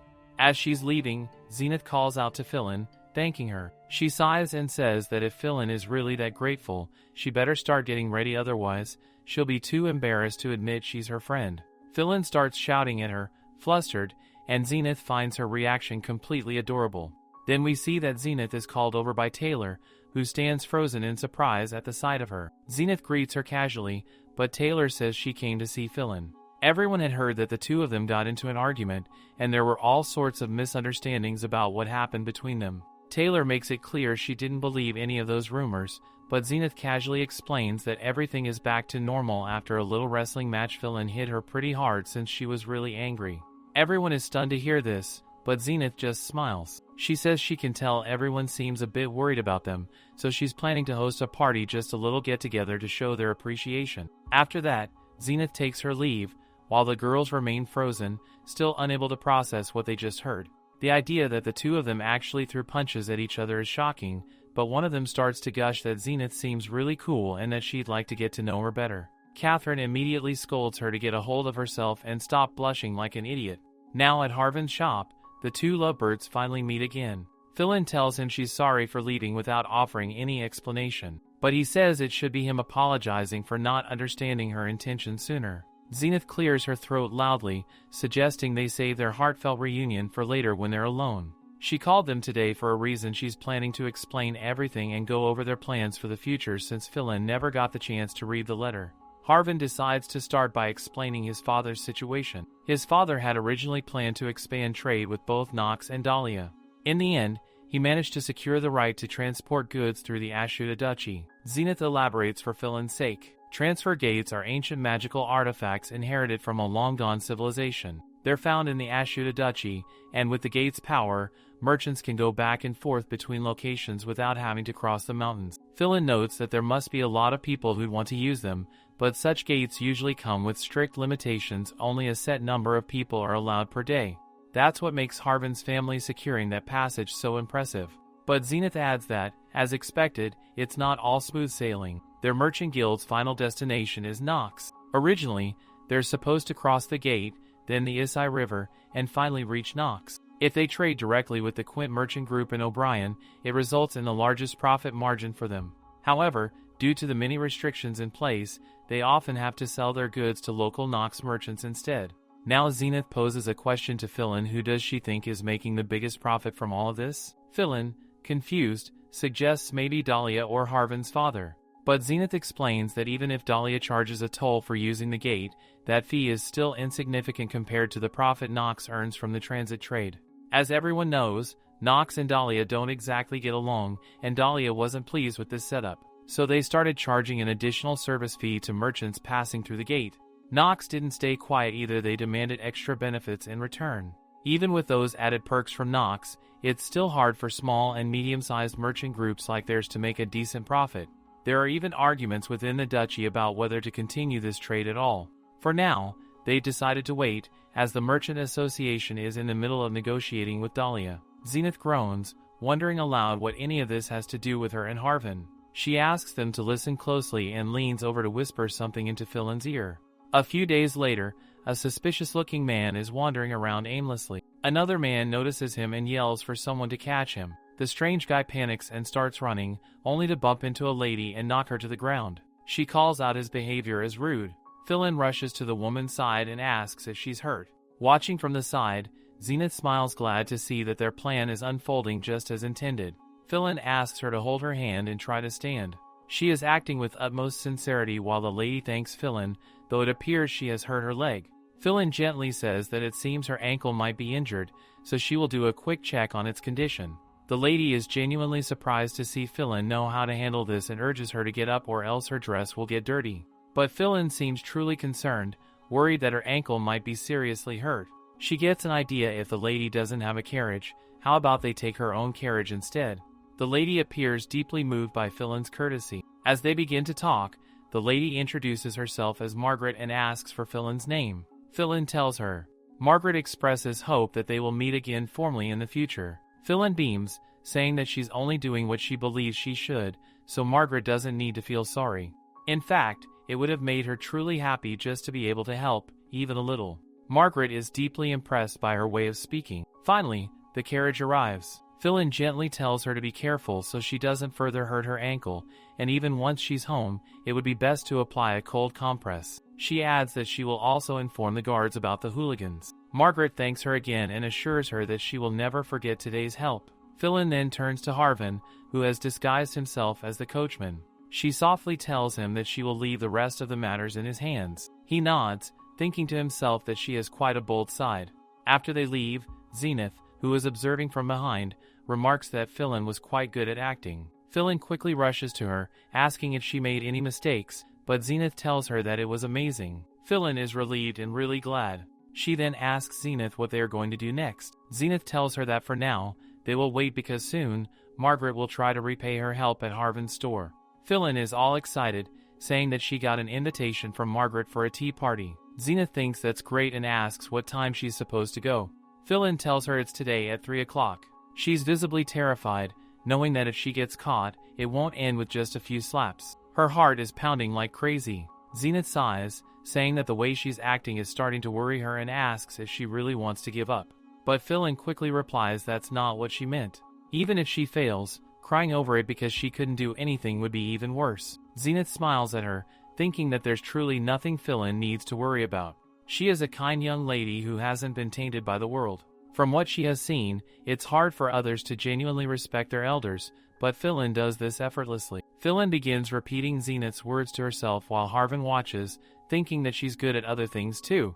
He then says to Fillain that it's already time and they should leave. She asks him to let her take a quick glance in the mirror. Harvin can see how determined she is. She's wearing a sky blue dress, the color she knows his mother likes most, and even though she's this nervous, she's trying her best to be brave. It makes him feel a little embarrassed. She scoffs at him, saying that if he's that embarrassed, he'd better play his part properly too, because she doesn't like him yet, but she doesn't want to see tears in Fillain's eyes again either. Harvin responds that she should cut him some slack, as he wants her happiness more than anything else. But Zenith is quick to interject, saying she's sure he can prove that through his action. Fillain calls out to both of them, saying that she will be leaving now. She asks Harvin if she doesn't look silly. Harvin, ever the love-struck one, says that she looks beautiful. They then see her off. Now, they all begin to believe that Fillain will do her job well and that it's their turn to fulfill their roles too. Harvin asks Zenith what she's planning to do. She tells him that she is going to send a little key to Taran, while poor Taran, on the other side, can already sense that a thunderstorm is heading his way. At Harvin Mansion, Harvin thinks to himself that he is certain this will work for Fillain. He takes out his diary to write something, but just then, he notices that his father and uncle have arrived. His uncle is here to discuss some trade matters with his father. Harvin's father casually asks him if there is anything special in the stores these days. Harvin replies that there isn't much. His father then reminds him that it's crucial not just to chase profits but also to set trends, and emphasizes that he should always listen to his customers. Harvin's uncle takes the diary from him and sits down, curious to see what he is writing. He even asks Harvin's father to have a look at it. In the diary, Harvin has written a proposal to create a new trade route between Nox and Dahlia. His father, somewhat surprised, asks him since when he started writing things like this and having such ambitious ideas. He questions Harvin if he intends to open a trade route through Torian. Harvin responds that yes, that is his plan. His father admits that it is a novel idea but points out there's a reason everyone bows their heads at the gate. If it were that easy, he would have already tried it himself. Harvin agrees with him but explains that people have become too dependent on the gate. Because of this dependency, they have never considered invading the Torian Mountains, even though Dahlia and Nox always suffer losses. Harvin insists that new trade routes are essential for the future of their family. His father asks him if he understands the risk that if he fails, he will be thrown out. Harvin knows this all too well, which is why he asks his father to help him build a large sum of money. In 3 years, he plans to cross the Torian Mountains. His father then asks him what exactly he means by build up, but Harvin avoids the question and asks to be excused for now. His uncle comments to Harvin's father that it seems Harvin has grown up a lot. His father agrees, saying that Harvin has developed quite the ambition. It will take time, but as he said, it is worth trying. Harvin himself thinks that this is exactly the kind of thing Fillain would say, and suddenly, he finds himself missing her deeply. Meanwhile, Zenith is now being greeted. From the way she is being received so warmly, she can immediately tell that Fillain must have gotten a good night's sleep. They decide to chat while having breakfast together. Fillain asks Zenith if she has written a letter to Taran and what he said the last time. Zenith casually replies that there was nothing special, and shifts the topic, saying they should now talk about her tea party instead. She tells Fillain that it was really nice, and they even ask her to stay until dinner. She laughs, saying that they had even given her a hat, which makes her think that Harvin's taste must really resemble his mother's. She sighs, adding that all of it is fine, but Harvin injured his ankle. However, she's already prepared for situations like this. Instead, she is planning to be very nice to the Baroness. Zenith advises her to take it slow and suggests that she should first give a return gift to Harvin's mother, a small, girly present that would make her smile. Zenith watches her, thinking to herself that she truly possesses the charm to make people adore her. In the end, she wasn't even able to push her away or leave her alone. From the start, she had been involved. Zenith had always known there was something special about her, especially after learning that she was dating Harvin. She says to her that if she is done having fun, then they should go study now, as she needs to focus on her studies too. This sudden reminder strikes Fillain. She realizes that she hasn't completed her homework yet. On the other side, Margaret receives news that she has gotten a present, and it is from Fillain. Margaret is genuinely touched when she sees the gift. The letter says that Fillain came across some flowers that looked exactly like her. They carry a delicate scent, just like Margaret's. Fillain sent them to her, wanting to share the warmth of the flowers with her. Now we see that Fillain is teasing Zenith, reminding her that she told her to give a good gift to Margaret. She knew that Margaret liked lilies, so she sent her that. But then Fillain hears a few ladies talking nearby, saying she has no shame, proudly declaring she has a man. This makes Fillain incredibly nervous, wondering if the rumors have already begun to spread. However, Zenith reassures her there's nothing to worry about, as there are no strange rumors circulating about her. She already explained the situation to the girls. Fillain asks Zenith how she even managed to do that, considering she doesn't attend social gatherings. Zenith tells her that it wasn't her, it was Clara. Just at that moment, Clara also arrives, asking the two of them if they have patched things up. Zenith thinks to herself that it's all thanks to Clara, and both she and Fillain feel sorry for making her worry all the time. Clara then adds there should be no fighting, as it's really good to see them all together like this. She grabs Fillain's hand, saying they shouldn't keep standing in the hallway and should head to class if they wish to sit. This small gesture makes Fillain really happy. Finally, the lesson concludes, and Fillain feels exhausted beyond words. Zenith remarks to her that she needs to pay more attention to her studies. Then Zenith is called by Esther, who tells her that it has been long. Zenith greets her too, while Fillain stands stunned to see her. Zenith asks Esther if she is doing well, as from her appearance, it seems like she is holding up. Esther says she is trying to be fine because she needs to attend Rebecca's memorial service. But the truth is, she has heard weird rumors about Zenith and got worried, that's why she came to see her. Zenith assures her that for her, baseless rumors are nothing more than the air she breathes every day. Esther says that seeing her like this puts her mind at ease. She would have liked to talk more, but she now needs to go as she has an appointment. Zenith also nods and says goodbye. Now Fillain rushes to Zenith, asking her about the tea that's brewing. How does she even know Esther? Zenith tells her it was by chance and asks why she's making such a fuss. Fillain shouts that it's because Esther is considered one of the prettiest girls at the academy. Zenith is completely clueless, saying she has never heard that before. Fillain begins bombarding her with questions, mockingly reminding her of how she was asking things while her childhood friend was in tears. Zenith sighs and says Fillain really needs to stop being so obsessed with her. She tells her that she met Esther during the funeral procession, the day Rebecca's body was taken back to Knox. She didn't wish to see the body, so she offered Esther a few words of consolation. But Fillain insists there's no way Zenith could offer words of comfort. Zenith agrees that might be true, but to Esther, those words might have felt like consolation, so there's no need to correct her. Zenith then tells her to stop talking nonsense and go read the literature, sending her off to her room since she's going to meet Margaret soon. Fillain cries out that at this rate, she's going to get a cramp in her brain. Now in her room, she is reading when she suddenly asks Zenith why Rebecca died so suddenly. Zenith questions why she even needs to know this. Fillain thinks that it can't be for the same reasons the rumors say. Only those who don't truly know Rebecca would say such things. It's no different from saying that someone dies one day, and everyone claims it was because she was rejected by a man. Zenith never knew that Fillain understood Rebecca this deeply. Fillain then reveals the truth that Rebecca helped her meet with Harvin. Zenith, stunned, asks her how. Fillain says that it was Rebecca who picked up the letter she dropped, the one meant for Harvin. Zenith scolds her to be more careful, saying that with her absent-mindedness, it's no surprise they could have gotten into the same kind of accident. Rebecca was really a kind girl. That day, we see Fillain searching like crazy for her letter when Rebecca asks her if that's what she's looking for. She had Harvin's letter. Fillain is all worried, afraid that Rebecca has already read it, but Rebecca assures her that she's only here to help. She says that to understand someone else's feelings, you have to meet them, and if Fillain wants to know more, she can tell her over tea. Ever since that moment, Rebecca helped her go out with Harvin. Zenith sighs, thinking that the culprit all along was Rebecca, and had she still been alive, she would have definitely kicked her for being so silly as to encourage someone else's love life. Fillain shouts at Zenith not to insult Rebecca, saying she helped because she had been in the same situation herself. The truth is, Rebecca had a lover too. Zenith asks her if she's certain. Fillain confirms that she even met him, but she doesn't know his name because he never told her. Zenith is confused, trying to understand how Rebecca hid her lover's identity even from Esther. It was 3 days before Rebecca's death. The two of them didn't look nervous at all.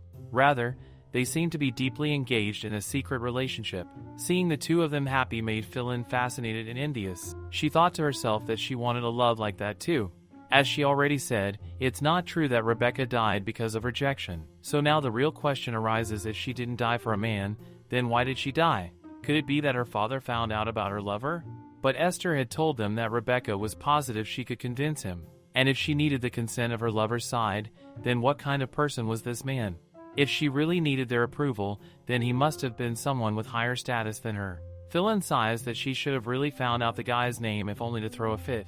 But Zenith smacks her, asking if she really thinks she's in any position to worry about others. She tells her to stop concerning herself with death and focus instead on what she should be doing for herself.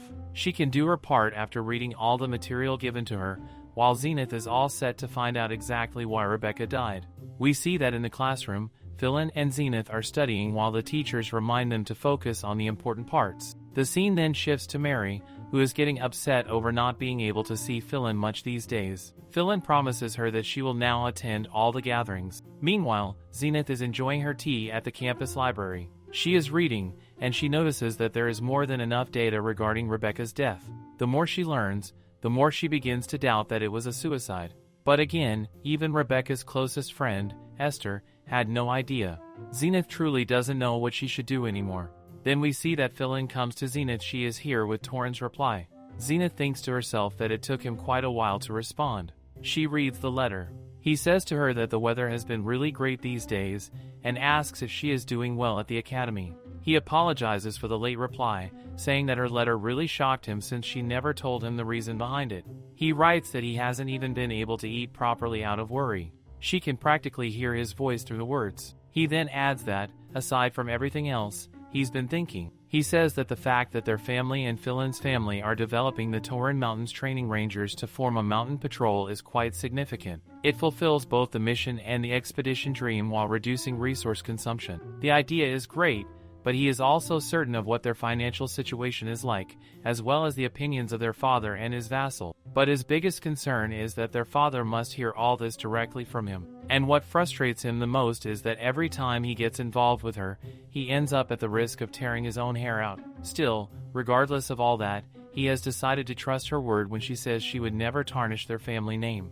He adds that he will contact their father first and will let her know later. Fillain asks her that why didn't she ask this to her father herself, as he is not the kind to oppose her ideas. Zenith knows this, but she also knows that HWR Vasil will laugh it off if she goes there to present this idea. Zenith sighs, saying that they will at least pretend to listen if Taran is the one presenting. She then tells Fillain that it's her turn to do her part, leaning in to whisper something into her ear. At Harvin's place, his father asks Fillain if the food suits her taste. Fillain responds that the food is indeed very good, and she doesn't know how to properly thank them. Harvin's father says he was surprised to learn that she already knew about Harvin. Fillain agrees, remarking that no one could have predicted what might have happened to her if it weren't for him. Harvin admits that he's glad she and her friend are safe. Harvin's father is pleased that his son could be of help, especially since the streets around here can be quite difficult to navigate. Fillain agrees and says she feels sorry that Zenith had to suffer alongside her as well. Harvin's father then asks if she is close with Zenith. Fillain explains that yes, she is the fourth daughter of a count, her childhood best friend, and she hails from Limpel.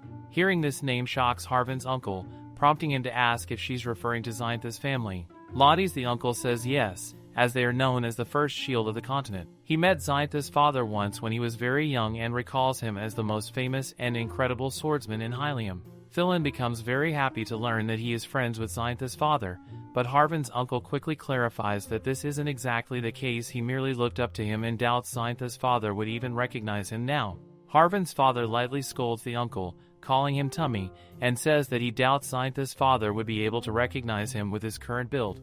Harvin's mother whispers that the uncle had always wanted to be a knight, but his skills weren't quite up to par. Although he was knighted, it was only in name and ceremony. He turned out to be much better at trade and business, and he has been a great support to their family, for which they are deeply grateful. Fillain feels truly happy. The more she learns about Harvin's family, the more impressed she becomes. She wonders if that is the reason Harvin is such a warm and kind person. Harvin's uncle suddenly cries to Fillain, saying that if Zenith's father is looking for a middle-aged man, he's terrified. Fillain smiles and tells him that, with proper training, he could become a good knight, and offers to speak to the count about him. Harvin's uncle laughs it off, saying that only his knees might be a good fit. She laughs too, joking that in that case, he might as well become a ranger. The moment the word ranger is mentioned, both Harvin's father and Harvin himself turn gloomy. Fillain explains that the plan is not yet finalized, but a small group with basic military skills is being assembled for a mountain expedition. Zenith had asked her to subtly pass this information on to them. However, Fillain starts to feel worried, wondering if this plan has already been finalized. Zenith reassures her that she doesn't need to worry, as this is just the beginning. Meanwhile, on the other side, Harvin's father falls into deep thought. Now that everything is done outside, Fillain says to them that she had a really good time today and truly doesn't know how to thank them. Harvin's mother brushes it off, saying it was nothing more than a simple family dinner and that she really likes Fillain. She adds that if Fillain isn't too busy, she would love to attend a poetry-themed tea party together. Fillain responds that she is more than happy to spend time with her, as she also likes her a lot. After that, they exchange goodbyes. Fillain and Harvin nod to each other as they say farewell, and as the carriage begins to depart, Harvin's mother calls him to come inside while he stands there silently watching it disappear into the distance. Now on the other side, Harvin's father says to his brother that it seems the ranger Fillain mentioned was talking about the Fillain Mountains. That reminds Harvin's uncle of something Harvin said a few days ago. Harvin's father adds that he also noticed Harvin perk up when Fillain brought up the topic. The only remaining problem in the Northern Territory is the source of resources. They want to dig mines and produce weapons, especially now that their political influence has waned with the war's end, but they still don't have enough information to move forward. Harvin's uncle asks what he means by proceed and whether he truly plans to pursue Harvin's plan after previously dismissing it as unreliable. Harvin's father says things are different now. He wouldn't normally permit mountain development in their territory, but with Lintbell involved, they might actually get something out of it. Harvin's uncle is impressed to see Harvin's father being this ambitious. If lack of information is the main issue, he says he has a solution. They should speak with Zenith, as she should know something. Seeing Harvin's father's expression, he quickly adds that of course, they won't ask her to meet directly, instead, they will get help from Harvin's mother. Just then, Harvin's mother appears, asking if they want her to go meet Zenith. She says she'll go, but only if they promise her one thing, that whatever happens, they must keep Fillain from being harmed. They agree, though they quietly wonder if Fillain might be her long-lost daughter. Now Harvin's mother is at a cafe trying to calm herself. She's worried, wondering what kind of girl Zenith might be. But she reassures herself that if Fillain is her friend, then she must be kind like her. And besides, Zenith comes from such a prestigious family. Still, here she is, trying to extract information from such delicate ladies. Finally, Fillain arrives. Seeing her, Harvin's mother lights up with delight. Fillain asks how long she has been waiting and says she should have come earlier. Harvin's mother replies that it's alright, she hasn't waited long. Fillain then introduces Margaret to Zenith, but seeing Zenith's cold expression, even Margaret starts to stutter. Zenith gives a nod and says she's glad to meet her, which causes Margaret to imagine all sorts of things about her. Zenith asks Margaret if she can sit, saying her legs are really tired. Margaret quickly agrees, saying of course she can. Fillain whispers to Margaret that Zenith may seem cold, but she's not a bad person at all. Margaret, trying to be polite, offers to let Zenith order whatever she would like to drink. In response, Zenith orders 3 cups of coffee, tarts, desserts, and, to cool off, a glass of wine. Margaret is shocked out of her mind, while the maid quietly notes it all down. Margaret then says that Fillain has told her a lot about Zenith and asks if she could share more about her region, as she's curious where the two of them grew up. Zenith gets a little annoyed, saying not to even get her started. The place is cold and miserable, surrounded by nothing but mountains. If the people there aren't soldiers, they're hunters or herbalists. She almost mutters to herself, saying now they're even trying to recruit more soldiers. Margaret comments that it must be tough for a delicate girl like her. Zenith scoffs and says that the reason her father is recruiting more soldiers behind her back is because he always says it's none of her business. She mutters that he thinks she doesn't know anything, but she has overheard him talking about gathering hunters to investigate the mountains. Margaret says that Zenith is really insightful and adds that surely the Count will soon come to see that side of her. But she also says it can't be helped, it's her father's land, and he ought to stick to what he knows. Suddenly jumping into mountain development would only waste money. Margaret thinks that Zenith is definitely short-tempered, but at least she's getting all the information she needs from her. Zenith slams her cup on the table, and Fillain accidentally blurts out that she's afraid the man will bankrupt his entire family. Seeing the spilled tea, Margaret gets nervous. Zenith asks Fillain if she's alright and tells her to go change, asking why she is always so careless. Margaret is shocked and slightly offended. Now back home, Zenith tells Margaret that she feels sorry for Fillain. She's very clumsy and still behaves like a child. Margaret begins to understand things more clearly now. She remembers how surprised she was when Fillain showed her the priceless necklace the Count gave her. It must have been a form of compensation for looking after Zenith, that scoundrel. While eating the tarts, Zenith remarks that they're not bad and wonders aloud if she should order more. Margaret says she's fine, but seeing Zenith's face smeared with cake, she tells her to go ahead and order if she likes, secretly wishing for Fillain to return quickly. Zenith then intentionally slurps her tea loudly, making Margaret even more annoyed, but at the same time, she's relieved that her plan seems to be working out. Fillain lies in bed, sick and looking utterly miserable. Zenith sighs at her, telling her to stop acting like she's dying. But Fillain snaps back, telling her to shut up. She's like this because she was genuinely anxious yesterday. Zenith had completely surprised her by behaving that way in front of Margaret, and Fillain admits she had no idea she would do such a thing. She knows Zenith did it on purpose. Zenith confirms it with a shrug, explaining that she only did it so that Margaret wouldn't suspect Fillain of sharing any information. After all, if she acted like a spoiled brat, the comparison would naturally make Fillain look like the better lady. Fillain agrees, nodding thoughtfully. She had even noticed Margaret trying to keep her composure despite the situation. Still, Fillain thinks she owes Zenith an apology. Zenith had gone out of her way to make herself look terrible just to make Fillain shine in comparison. Zenith laughs, clearly amused by the idea. She says it wasn't necessary to impress anyone, but if Fillain really feels that sorry, then she better get up and start doing her share of the work too. Just then, there's a knock at the door. Daisy's voice calls out, asking if Zenith is there. Daisy enters, handing her a letter. It's from Harvin. He writes that he heard Zenith had met his mother a few days ago, and today his mother relayed everything to his father. She had told him about the family and the whole ranger situation, which, to Harvin's surprise, seemed to have touched his father enough to finally make a decision. He's made up his mind to meet and go to Lintbell. Harvin admits he's shocked that things are unfolding just as they had hoped. For the first time, he dares to believe that something he once thought impossible might actually come true. He ends the letter with his thanks and a hope that she will continue to be polite. Zenith notices that Harvin's tone has become more formal than usual. She turns to Fillain and informs her that Harvin's father has decided to meet them. Fillain looks genuinely happy. Finally, they are going to meet Zenith's father. Still, Zenith thinks that despite everything, Fillain needs to stay on good terms with Margaret. Margaret holds considerable influence in the family business because of her expertise in the arts, and that influence could be key in helping Fillain and Harvin's marriage become a reality. Meanwhile, elsewhere, some knights are in the middle of training. Taran is among them, focused but distracted. As he practices, his mind drifts to how much time has passed since he last wrote to his father. He knows this silence probably means everything is fine. He did write exactly what Zenith had instructed him to write, even though he's certain they'll never comply with her unrealistic requests. It feels foolish in hindsight, but it has always been like this since they were young. For some reason, he's always had a hard time saying no to her. He recalls a recent moment when he had told her not to go upstairs, reminding her that they weren't allowed there. He had even asked if she hadn't heard the warning. She told him she had, so he told her again to come down or risk getting into trouble. Zenith had called him a coward, which made him choke. He got angry. How dare she? After all, isn't he the one who's older? But she had just shrugged it off, saying that tower was going to be his one day, so they wouldn't get kicked out just for entering it. Besides, if they got caught, she would be the one punished, not him.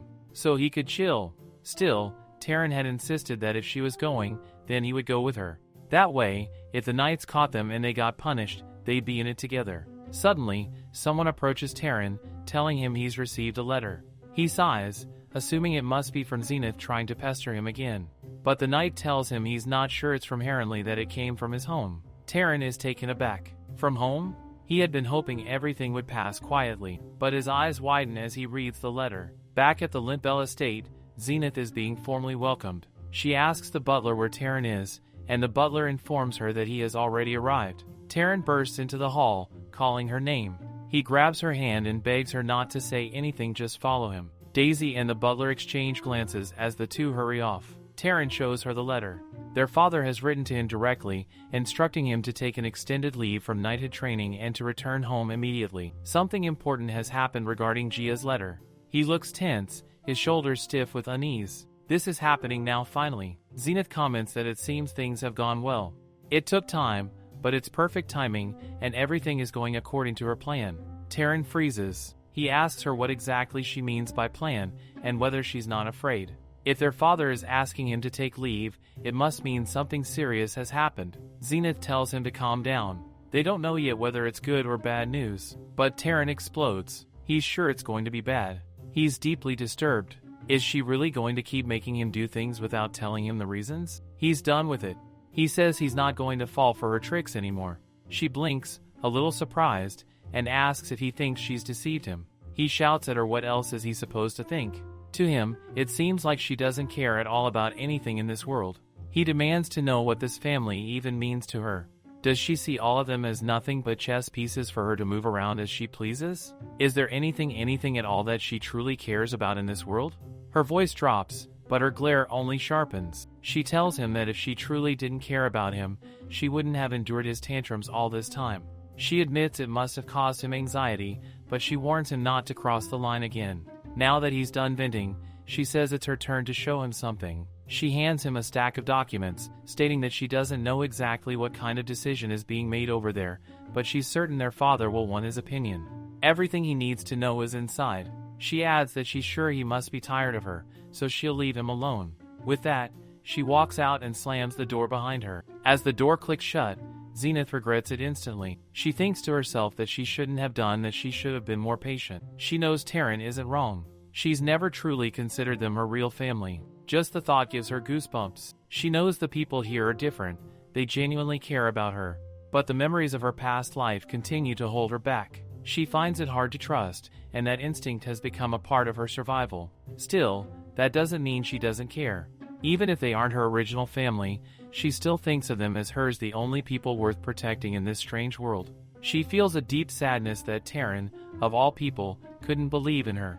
Back at Haleium, several girls are chatting when a lady arrives, excitedly announcing that she's done it. They've secured the best exhibition spot.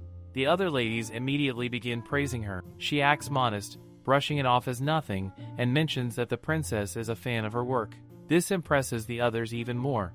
She goes on to say that the princess is incredibly beautiful up close. She looks like a goddess. Her blonde hair is unlike anything else, silky and smooth. She then name-drops Princess Lauriel. Zenith notes the name with some surprise. It seems like Princess Lauriel is far more famous than Princess Abigail. She's also heard that Lauriel has been behaving badly not just in front of Nox, but also around others. Apparently, her reputation has finally caught up with her. Someone knocks lightly on the table. It's Esther. She remarks that it's been a while and says Zenith seems troubled, asking if she's alright. Zenith replies that she's just a little worried about the exhibition. Esther chuckles, saying she never thought anything could make Zenith nervous. But then again, this festival is very important. Zenith asks Esther if she'll be presenting anything. Esther shakes her head. She hasn't been able to make anything with everything that's been happening. Soon, she'll be attending Rebecca's memorial service. She had been working on something for her using cosmic flowers, Rebecca's favorite. Zenith remembers and says that Esther had told her about that a long time ago. Esther nods and says she wasn't able to attend the memorial earlier, but thankfully, she managed to get permission from her family this time. That makes Zenith wonder, does that mean Rebecca's father had previously forbidden her from going? She then asks Esther what happened to the copy of the poison bottle she had made. Esther explains that she plans to give it to Rebecca's mother during her visit. Her mother doesn't want to talk about the incident, but Esther believes that as parents, they deserve to know.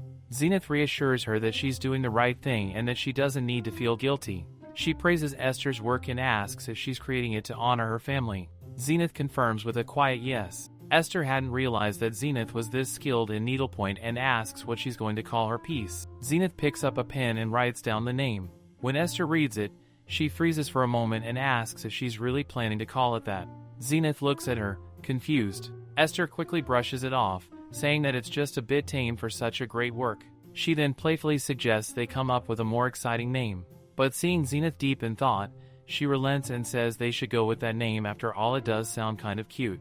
Elsewhere, Harvin's father and uncle have arrived at the Lintbell estate and will soon enter the castle.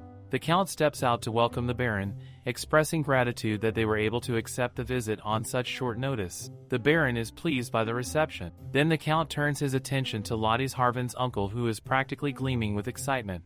The Baron introduces Lottie's as his cousin, and it turns out that Lottie's and the Count had attended the same school year. The two old schoolmates greet each other warmly. The Count then invites them to come inside. They move to the sitting room, where tea is served. As they all settle in, the door to the room shuts behind them. The Festival of Juvenis is a celebration of creation, growth, love, and bloom. From the 29th to the 34th, exhibitions and concerts are held by the liberal arts students. Invitations are sent to the families, marking it as one of the most important events of the year for the young nobles. All the noble families are present, observing the exhibitions. Zenith's mother admires how all the girls here are truly talented. Enith is angry that Zenith didn't inform her she was taking part in such an event. She could have helped her. She warns Zenith not to embarrass the family. As they continue walking, Zenith's mother wonders aloud why so many people are gathered near Zenith's exhibition space. They approach and see her work. It is undeniably beautiful, and everyone is clearly impressed. But Enith flinches when she sees the title "Our Home." Enith begins to break down, internally panicking about why Zenith would choose such a title. But her mother, on the other hand, is deeply moved. She realizes that Zenith has always been a child who lived in her own world, and it makes her worry that Zenith may have felt unloved by them all this time. Enith immediately decides to purchase the artwork herself. There's no way she can let someone else buy it.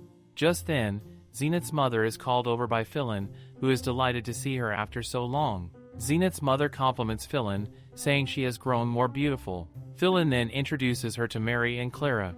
Zenith's mother is taken aback to learn that Zenith has made such close friends. She's genuinely glad and expresses hope that Zenith doesn't cause them too much trouble.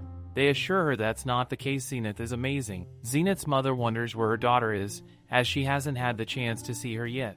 Clara suggests that Zenith must be busy receiving praise from other guests. Clara can tell that it seems like Zenith's mother isn't aware of just how popular Zenith is. On the other side of the venue, Zenith is surrounded by gifts. Several noble ladies approach, handing her flowers and expressing their admiration for her artworks. They say they've always wanted to be her friends. Zenith thanks them politely, and they ask her to wait next time they meet again.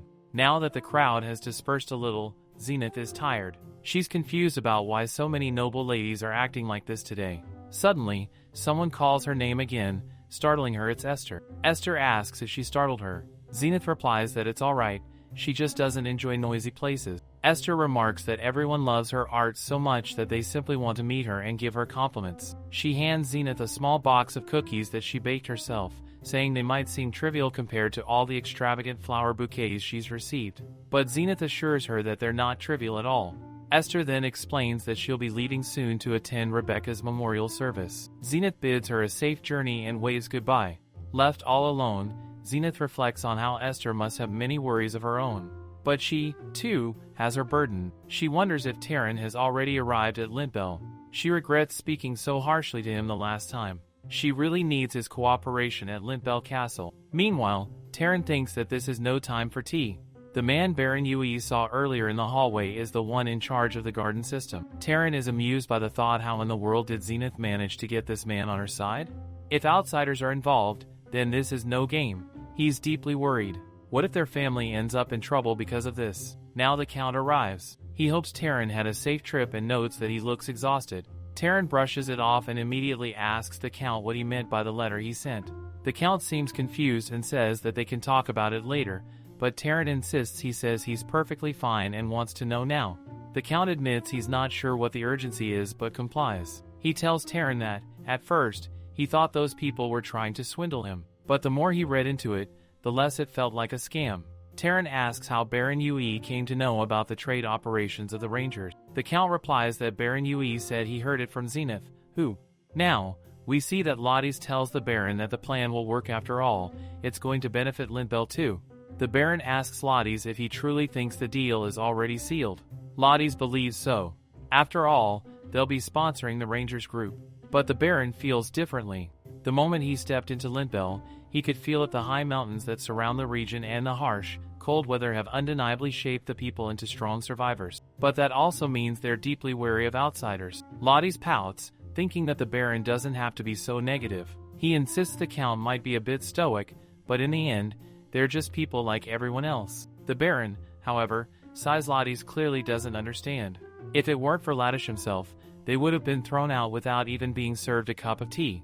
It seems like the Count remembers Lattish from their school days. Otherwise, they wouldn't have even been granted the opportunity to present their proposal. In fact, the Baron is already experienced with several failed contracts. He knows the signs. Finally, at the vassal meeting, the Count puts the matter on the table for discussion. One of the men immediately opposes the venture, stating that they don't even know if the Baron can be trusted. Another man agrees, citing the time and money they would lose. They believe it's better to handle their business themselves, without involving outsiders. Taran watches them. These are men who have lived in these lands their entire lives. They carry a deep pride in that. They don't feel the need for change, especially when it comes with risk. In that case, Taran presents his stance. He understands their hesitation, but he asks them to trust the Baron, whose business is well established in the capital. He emphasizes that with the Baron's involvement, Lintbell will finally gain access to new resources. After all, the North is falling behind compared to the capital. The room stirs. They seem to agree, but someone scoffs. The man jokes, asking if Taran truly believes this is enough. It's Fillain's father. Another vassal turns to him, asking if he's being serious. Fillain's father says the cries of Lintbell are falling into ruin. Their territories, nestled deep in the mountains, are so isolated that even sending letters has become a struggle. The capital feels so distant, it hardly feels like they belong to the same country anymore. He adds that his wife recently attended one event in the capital. She's doing well, but she was upset at how disconnected they are from the rest of the world. Not to mention, his son in the ministry has already informed him that the majority in the capital is convinced the North is heading toward collapse. The men here can do far more than just guard. If needed, they can gather herbs too. Someone interjects, arguing that gathering herbs isn't a soldier's duty.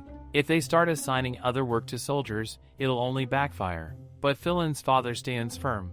He insists these soldiers need to combine both defense and exploration. If they fail to adapt, they'll be forced to sell their noble titles to the palace. Torijan becomes upset.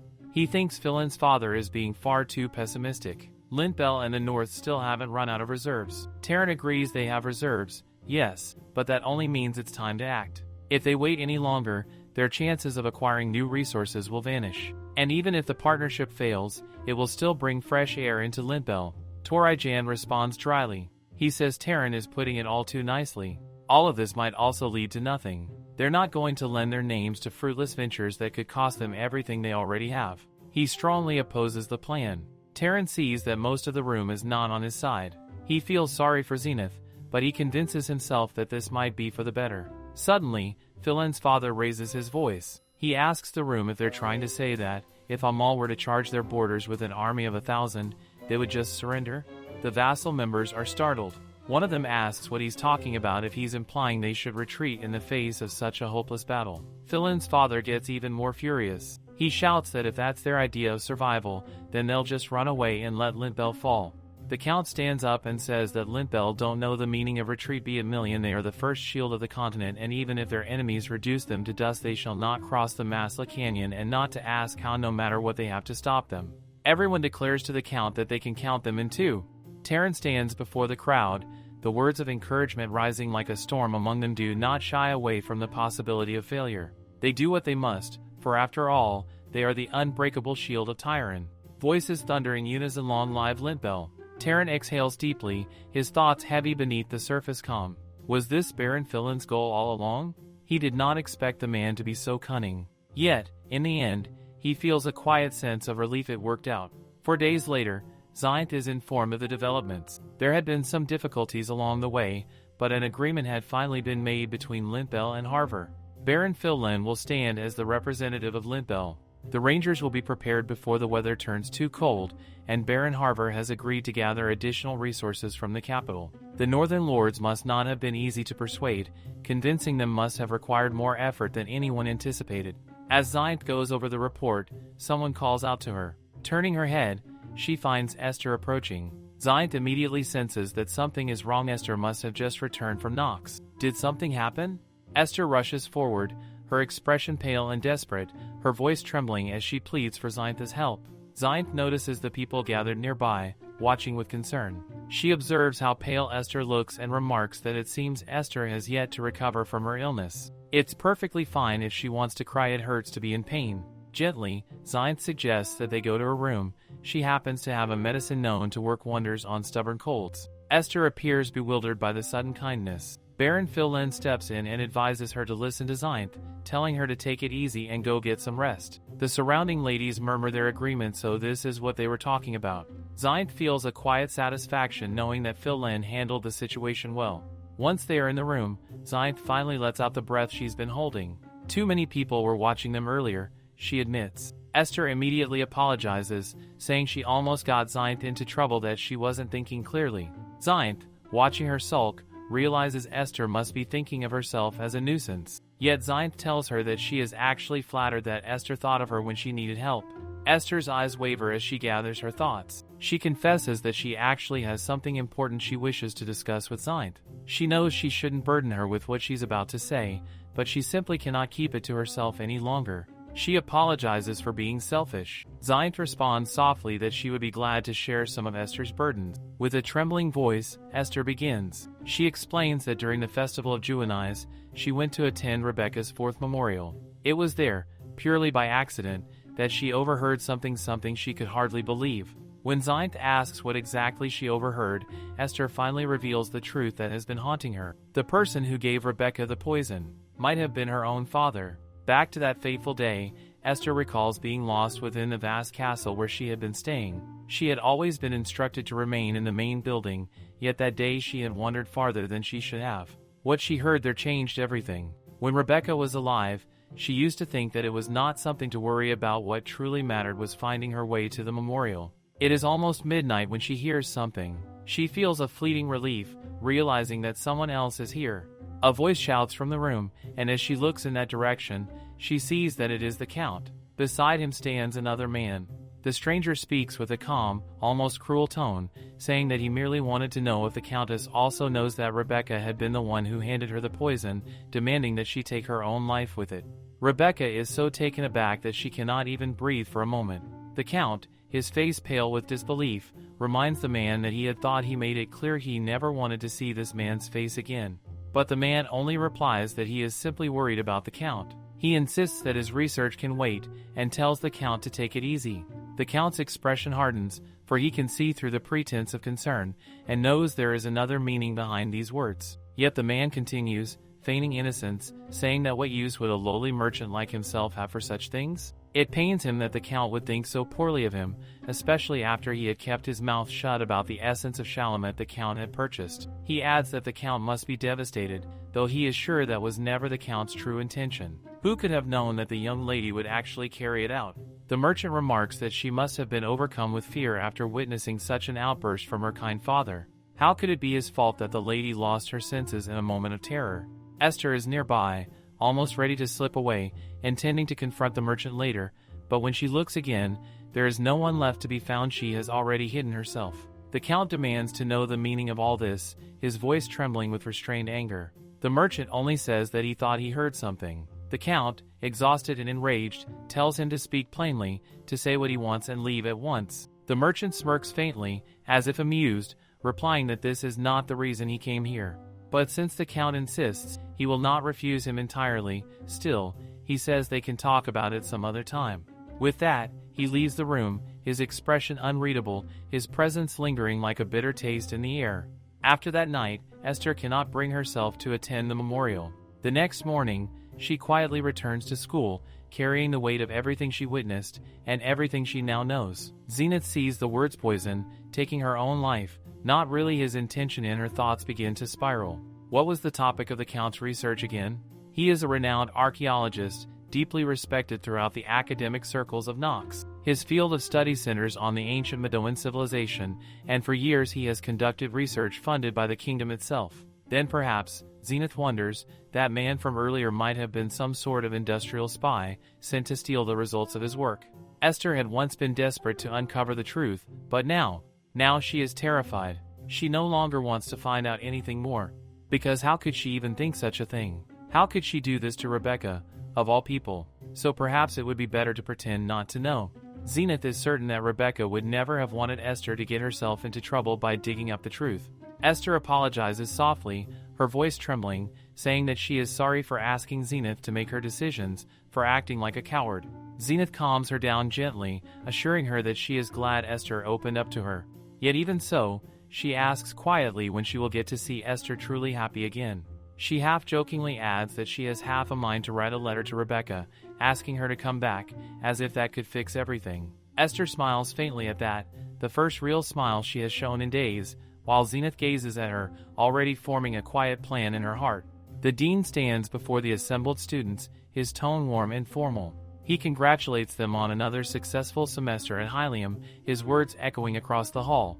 As always, he is pleased to witness the many achievements they have made over the past months. Their professors, too, are delighted with their brilliant performance at the Festival of Juveniles this year.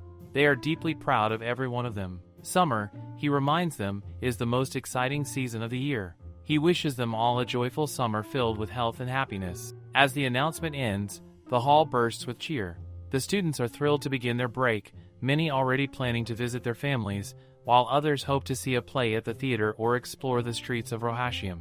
Amid the noise and laughter, Zenith's eyes drift toward Esther. She is quietly relieved to see her friend smiling again, looking healthier than she has in weeks. Esther has completed her first semester at Haleium. It went quite well, especially compared to her old school life when she was Mary Vale. She reflects that people are, perhaps, the same wherever you go. Girls who used to be kind and cheerful must eventually learn to cut others down just to survive. She tells the others that she needs to finish packing the rest of her bags and wishes them all a wonderful summer. The other ladies smile and wave goodbye. Zenith returns to her own room, her face pale in the soft afternoon light. If she didn't have the memories of her past life, she wonders, would she have been that innocent too? Perhaps she could have laughed and cried over nothing, like Fillain spent her days fussing over children and jewelry, worrying about nothing more than dresses and smiles. If only God hadn't made such a stupid mistake. Well, she guesses she can't help that she was born this way. Anyway, she plans to spend her summer in peace and quiet. But then Fillain bursts into the room, startling Zenith, who wonders if he's trying to break down her door. Fillain quickly apologizes, though he soon changes the topic, mentioning something about Celiot and Nox. Zenith recalls that Celiot is the northern region of Nox, where Baron Harver has been trying to attract investors. Fillain excitedly confirms it, explaining that the place is famous for being the perfect vacation spot. Apparently, Zenith's father has suggested that she should spend the summer there with Lloyd. The idea leaves her surprised and slightly thrilled. She never thought she'd get the chance to vacation in Celiot. She wonders if the place is truly as beautiful as people claim it to be. It's just too bad that Neil will be there as well, though she supposes it can't be helped. As long as they don't get caught, things should be fine. Zenith offers her congratulations, though she isn't entirely sure what Fillain is talking about. Still, for she is going with them. Later, she explains it to Celiot, though she also wonders, did she really not know? She recalls thinking that the Count had sent her a letter, and at that thought, Zenith clenches her hand. Come to think of it, there was indeed a letter she had forgotten to open, and with that forgotten letter goes the summer of her peace. The scene shifts to the carriage. Inside, Neil, the older brother of Fillain, speaks with pride. He boasts about the great things Taran has been doing, claiming that not only was he the one who came up with the idea for the Rangers, but he also managed to captivate everyone during the negotiations with his insight and creativity. Zenith listens, saying that she is glad and thankful that he thinks so highly of his brother. Neil insists that he is not exaggerating, for he was truly blown away by his brother's brilliant wisdom. Fillain, however, knows the truth that this so-called brilliant wisdom actually came from the lady sitting quietly across from him. Harvin sits beside them, grateful that everything is going smoothly so far, though a thought troubles him. Of all people, why did they have to be accompanied by Fillain's older brother? His heart beats a little faster as he realizes this is not merely a simple trip but an opportunity, a chance to make a strong first impression. Determined, he straightens his posture. Fillain notices and gives him a small nudge, whispering that he should take it easy, assuring him that Neil is completely harmless. Harvin blushes faintly, finding that Fillain has a surprisingly bold side when he teases like this. Fillain, in turn, finds Harvin endearing when he gets flustered, a quiet warmth forming between them in the soft rumble of the carriage wheels. Zenith turns her attention to Neil, recalling that she heard he had played a major role in the negotiation. She expresses her appreciation for having someone so talented return to them, but wonders if it had been difficult for him to resign from the ministry. Neil sighs, his smile fading as he admits that it had indeed been difficult. There had been no hope for him there. He had worked nearly 8 years without any progress, for there was no promotion without bribery, no real place for him to advance. But now, this new venture is an opportunity of a lifetime. His eyes light up as he speaks passionately, declaring that if there is one thing his dull years in the ministry had taught him, it is that the flow of trade has long since abandoned the north. When he heard about the plans to develop Mount Fillain, he knew it was the moment he had been waiting for. As Neil speaks, the carriage slows and the group finally arrives at Doliac Square, the place where the transport gates are located. Fillain leans slightly forward, observing with wonder as he takes in the sight. Zenith looks around.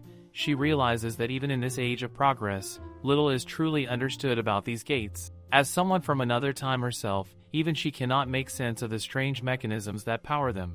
They move into line, waiting for their turn. Neil glances at the number in his hand and remarks that they are number 91. He addresses her respectfully as Lady Zenith, but she gently insists that he may call her simply Zenith.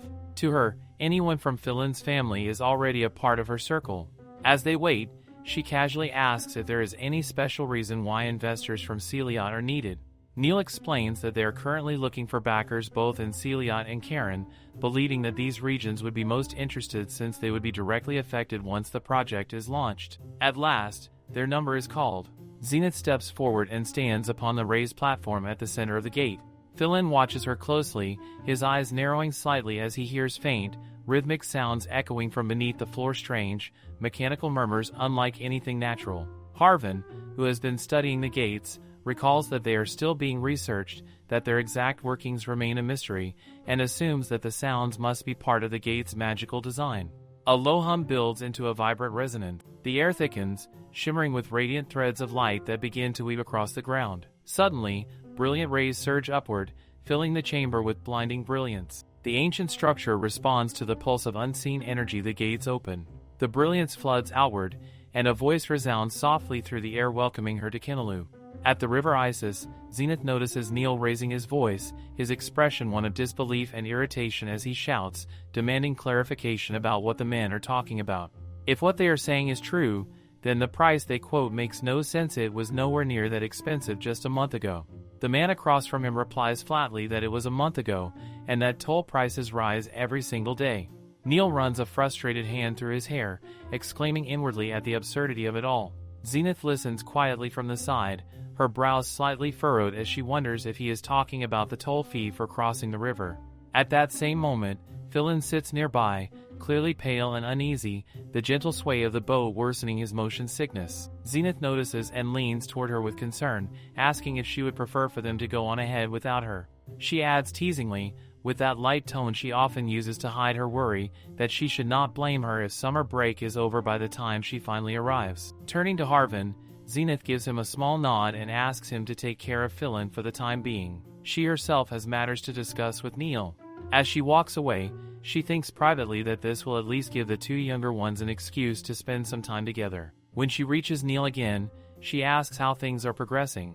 Neil, still fuming slightly, replies that the toll prices have risen again, grumbling about the tyrant ruling over Dahlia and how unreasonable his policies have become. Zenith listens attentively and then asks about Fillain and Harvin.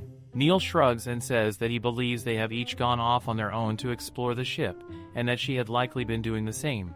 His expression softens as he admits he is glad they seem to be enjoying themselves. Celiot, he reflects, may be known as a vacation destination, but he had worried that bringing the younger group along on a business trip might prove dull for them.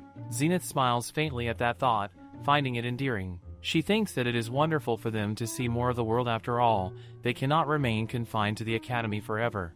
After a pause, she shifts the topic, mentioning Celiot again. She recalls that Neil had said before he was also seeking investors in Cairn, and she asks if that is still the case. Neil affirms that it is and then glances at her curiously, wondering why she brings it up.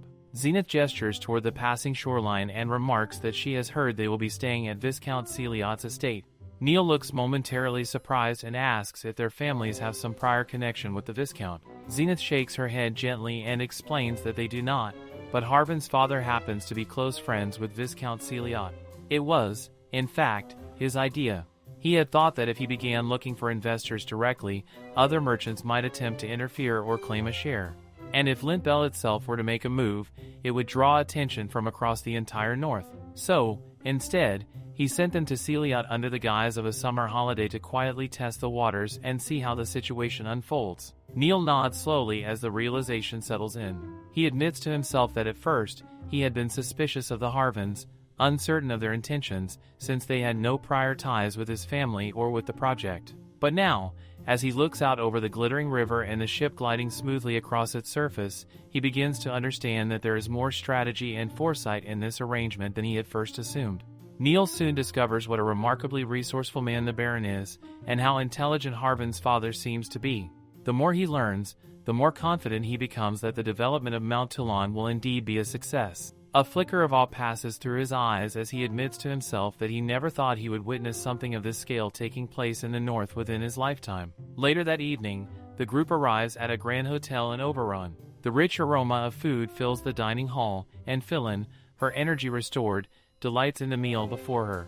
She eats with cheerful enthusiasm, savoring each bite, while Neil looks on, slightly taken aback. Only a short while ago, she had been struggling with motion sickness, yet now she eats as if she had never been ill.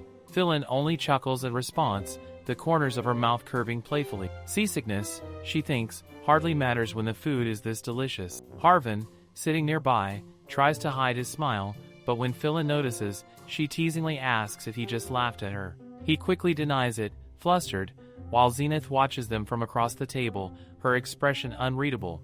She wonders silently if these two are deliberately trying to draw attention or if they are simply too natural together to notice how obvious they have become. Her gaze drifts to the other end of the hall, where lively music and laughter spill from beyond an archway. This hotel, she realizes, is famous for its casino.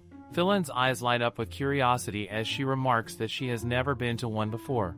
The very idea excites her, and she immediately asks if they can go in. Neil laughs good-naturedly, shaking his head.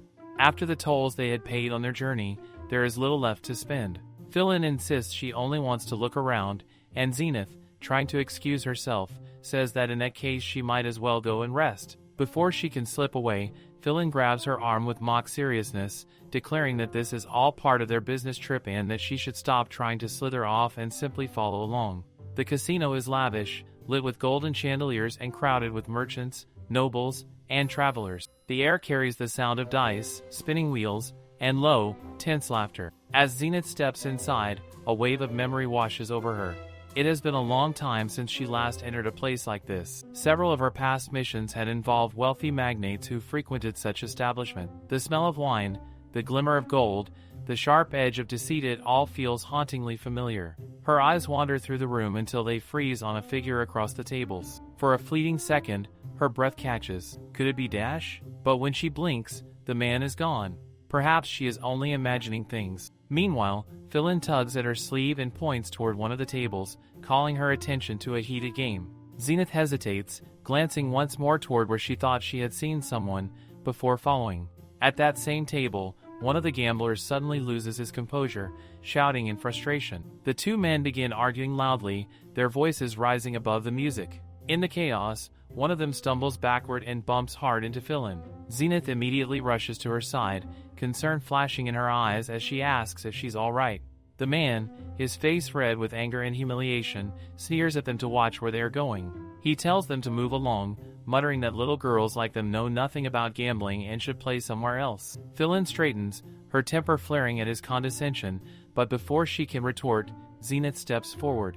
Her tone remains calm. If they are so confident in their skill, then why not prove it perhaps with her?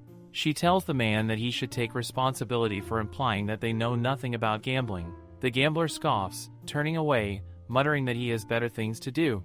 Zenith's eyes narrow slightly, and she lets out a quiet laugh. If he is trying to run away, she says coolly, he should just admit that he was so upset about losing a small sum that he wanted to take it out on someone else. But judging by his reaction, she suspects the amount he lost must have been far greater than he intended.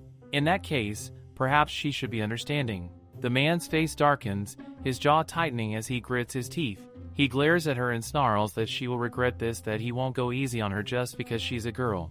Elsewhere, at the Celiot Viscounty, the atmosphere is calm and stately. The Viscount sits in his study, speaking to his daughter, Alice. He informs her that guests will be arriving from Haleium tomorrow, children of those who once aided him, accompanied by their friends. He mentions that they are about her age and suggests that this might be a good opportunity for her to make some friends. He asks her to show them around once they arrive. Alice listens in silence before answering with a polite nod. After her father leaves, she sits by the window, lost in thought. The idea of entertaining guests does not excite her. With a faint sigh, she muses that they are probably just a bunch of hyenas looking for scraps to feed on. A faint smirk curves her lips. Let them come, she thinks. She'll give them 2 days before they go running back to their homes in tears. Harvin praises Zenith enthusiastically, saying she was so impressive that she won all 10 rounds, filling her opponent's boots exactly what they deserved for daring to challenge her. Zenith only gives a faint smile, pointing out that Fillain is talking as if she were the one who actually beat them. Harvin, however, remains both delighted and amazed, asking if she had learned those skills long ago. Zenith replies that it wasn't something she had learned, it was merely luck. She then reminds him that more importantly, their guests will be arriving tomorrow, so they must organize a proper plan. This entire arrangement had been orchestrated so that Zenith and Fillain could have an arranged marriage, a successful scheme that brought their families together through business ties. Yet Zenith knows that if the development of Mount Taran fails, those families could easily drift apart again. For that reason, they need a stronger connection. She advises Fillain to grow closer to the ladies of Nox, to spend time with them, and to rely on what her mother taught her about art, assuring her that she shouldn't face any difficulties. Zenith herself plans to write to Esther to ask about the other kinds of interests they might have. Turning to Harvin, she instructs him to stay close to Neil tomorrow and try to earn his favor in any way he can. Harvin agrees to do his best, and Zenith smiles, murmuring that now all they can do is hope for the best. At the Wise County mansion, the Viscount warmly welcomes them, greeting the group after their long journey. He expresses his delight at having such fine young guests grace his home and invites them to make themselves comfortable. Harvin thanks him for his hospitality, and both Zenith and Fillain bow politely, introducing themselves. The Viscount waves off the formality, insisting there is no need for such stiffness, as his home is among the most relaxed places in all of Nox. He tells them to think of it as their own home. He then turns to Harvin, asking about his father, saying he owes that man a great deal. Harvin, curious, asks where the two had met. The Viscount begins to recount that he had once found himself in quite a difficult situation, stumbling about drunk and penniless when he happened to encounter Harvin's father. Harvin comments that people do find themselves in dangerous situations, perhaps fate itself had brought the two together. Zenith quietly observes that Harvin is doing quite a good job holding the conversation. The Viscountess then turns to Zenith, apologetically saying that she hopes they do not think her husband is behaving rudely. He is simply excited to have them as guests. Zenith assures her it's no problem at all, that they are enjoying themselves greatly thanks to the Viscount's company. The Viscountess smiles in relief and encourages Zenith to let her know if she needs anything. Zenith notes inwardly that both the Viscount and Viscountess seem to view them very favorably. At that moment, Zenith's attention is caught by a commotion nearby. Alice, the Viscount's youngest daughter, is angrily complaining to a maid that her steak is raw and accusing her of being useless. The maid apologizes profusely, promising to ask the cook to prepare another one, but Alice dismisses her curtly, telling her not to bother and to simply bring her wine instead. Zenith quickly senses that this girl, Alice, might become a problem. The Viscountess, visibly embarrassed, asks her daughter to lower her voice, but Alice snaps back, telling her to leave her alone. Zenith reflects that many aristocratic families only appear to be refined, but this behavior feels excessive even by that measure. She wonders if Alice, being the youngest, has been spoiled far too much and almost feels pity for the Viscountess. Trying to ease the tension, Fillain smiles and remarks to Alice that perhaps they share similar tastes in food, since she too prefers her steak well done. She adds lightly that it seems they must have familiar preferences, but Alice only scoffs in response, calling Fillain annoying and demanding to know what she wants. Fillain, still gentle, says that perhaps Alice is simply tired today. Zenith hides a grin at the entire exchange, clearly entertained by her friend's calm persistence. Meanwhile, the Viscount, now thoroughly drunk, chuckles heartily and begins recommending local sites, insisting they visit Crown Forest and Rickon Abbey while they are here. He declares that he can't allow his guests to stay cooped up in the mansion all day. His daughter, Alice, he adds proudly, will be their guide tomorrow. This will give everyone a chance to get to know her better. He insists that she may seem a little shy, but she is truly kind at heart, and he hopes they will all enjoy their time together. Fillain politely responds that she hopes the same. Zenith, however, wonders silently if perhaps Alice is simply different around her father. The next day, the group rides together in a carriage as Alice announces the day's itinerary. Their first stop will be the main shopping district, home to the continent's finest stores, followed by sightseeing in the bustling public square where many unknown artists perform. Afterward, they'll stop at a cafe for tea. Neil compliments the plan and thanks her, while Zenith observes that Alice seems to be in a much better mood today. Yet, behind that calm demeanor, Alice is secretly smirking. When they arrive, a waiter greets them warmly and invites them to take a table. Alice orders a tea set for 5, then turns to Neil, telling him that refreshments will arrive shortly but that she must step outside for a moment. Neil quietly remarks that her behavior had been terrible yesterday, yet she seems oddly cheerful today. Harvin muses that he doesn't quite understand why she seems to dislike them so much. Fillain speculates that perhaps Alice had been upset over something unrelated the previous night. They begin to talk about the town itself, noting how beautiful the streets look, though surprisingly quiet. Fillain guesses that perhaps the area hasn't yet become well known, but Harvin wonders if there might be another reason, perhaps the rumors are true. He recalls hearing that Dahlia, a neighboring region, had created a major vacation resort along their shores 2 years ago, one that attracted many noble families planning to vacation there this summer.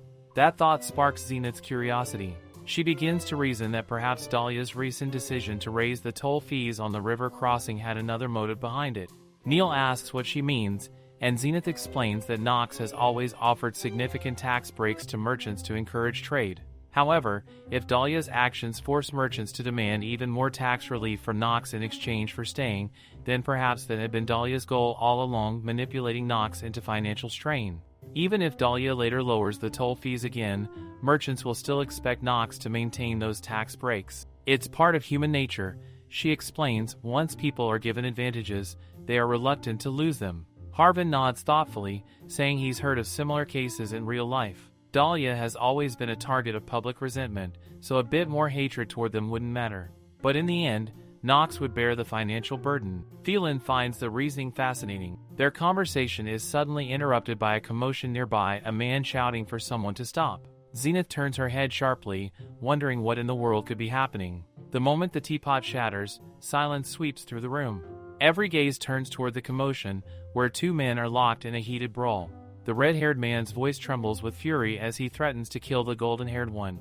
The latter, wearing a disdainful smile, mocks him by saying that if the man has any shame left, he should act like it. The red-haired man snaps back that he could say the same. How dare this man even step into this place? The golden-haired man only smirks, scoffing that if the House Saliati no longer wants him as a customer, so be it. He could not have expected anything different from such childish people. His words ignite the red-haired man's anger even further, and he lunges forward to strike him. Yet before the blow can land, the golden-haired man intercepts the punch and forcefully shoves him down. With cold disdain, he remarks that resorting to physical violence is pathetic. Then, brushing off his sleeves as though the scuffle were beneath him, he turns toward the lady beside him and apologizes for the unsightly scene, saying he will now escort her back. Fillain watches in bewilderment, unable to make sense of what just happened. Even Neil looks confused. Their refined demeanor, despite the violence, suggests nobility. Someone nearby murmurs that those two have always been like this. Zenith, curious, asks if that person knows them. The man nods and explains that the red-haired gentleman hails from House Saliati, while the golden-haired one belongs to House Karen, 2 families that have been bitter enemies for over a century.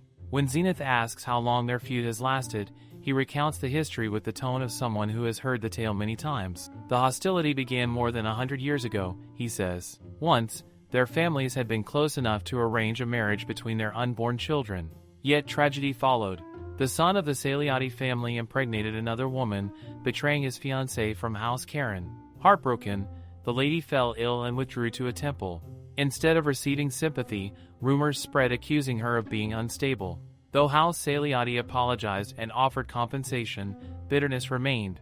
The lady's brother, who later became head of the Karen family, began harassing the Saliatis in retaliation. Over time, anger consumed both sides. Then came another scandal. The second son of House Karen was exiled after being caught in an affair with a married woman in the capital. Viscount Saliati mocked the disgrace every time he met Count Karen, publicly humiliating him. From that day onward, their enmity became sworn and absolute. Klein remarks in amazement that the man seems to know every detail of their feud.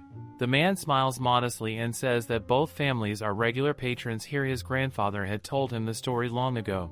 Fillain sighs, expressing pity for the ill-fated Karen lady. Not only was she betrayed by her fiancé, but she also became the subject of malicious gossip.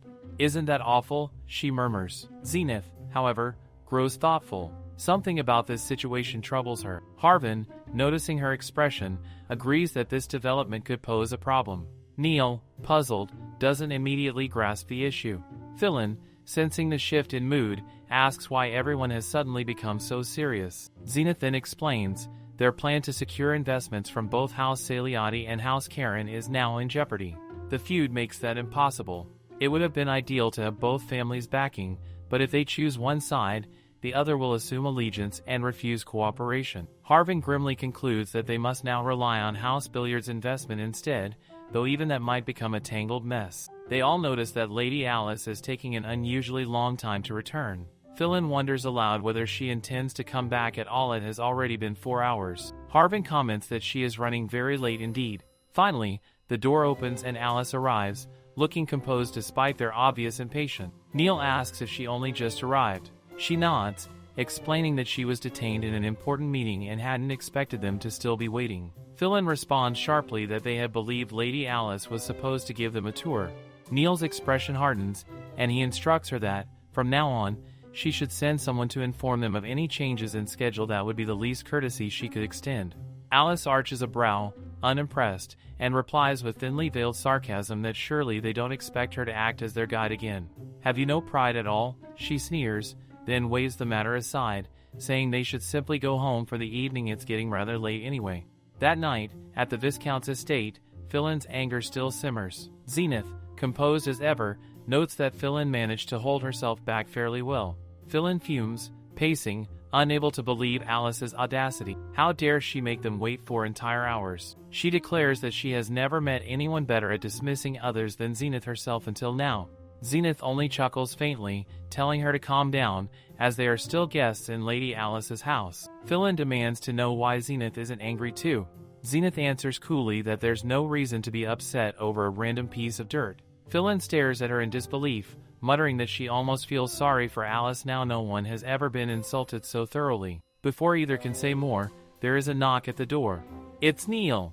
He steps in and explains that he is looking for a guide for tomorrow. He also mentions having heard rumors about Lady Alice, rumors that paint her in a rather unsavory light. According to gossip, she is notorious for quarreling with other noble ladies and attending questionable social gatherings late into the night. She has insulted several high-ranking nobles, and her family has had to pay large sums in compensation. When a concerned lady once tried to advise her about her reputation, Alice allegedly retorted that she was like a brainless bird trapped in a cage. Fillain can hardly believe what she's hearing and wonders aloud how powerful Alice's family must be for her to still maintain status despite such behavior. Neil explains that most of the nobles in this region are vassals or recipients of the Saliati house's support. The Northern Nox economy relies heavily on their tourism enterprises, so few dare oppose them. He advises Fillain not to be too harsh toward Lady Elise, even if she dislikes her. Fillain waves him off irritably, promising she won't be tactless. Zenith observes quietly, thinking that Neil and Fillain behave nothing like Theron and herself ever did. The thought unsettles her. She would find it utterly revolting to act that way, so open, so trusting. After all, Theron does not trust her anymore. Meanwhile, elsewhere, Theron sits in hesitation, restless and unsure. He wonders why Zenith hasn't arrived yet. The idea of facing her again feels awkward, especially after their strained last encounter. Yet as he sits alone, he begins to question himself. Perhaps he has been misunderstanding Zenith all this time. At the Lynt Bell Manor, Zenith's father is still hard at work in his study when there comes a gentle knock at the door. He looks up from his papers as the door opens and Theron steps inside. Seeing his son awake at such an hour, the father asks why he isn't asleep yet and if he's not tired. Theron shakes his head, saying that he's there because he needs to tell him something important. He hesitates before admitting that the idea for the Mount Tulin project wasn't his, it was Zenith's. At that, Zenith's father finally understands the situation. Everything begins to make sense. The planning, the direction, the ambition, all of it had been Zenith's doing. Theron confesses that he and Zenith had an argument over it. But then, after a pause, he corrects himself. It hadn't really been an argument, he says, he was simply disappointed in her.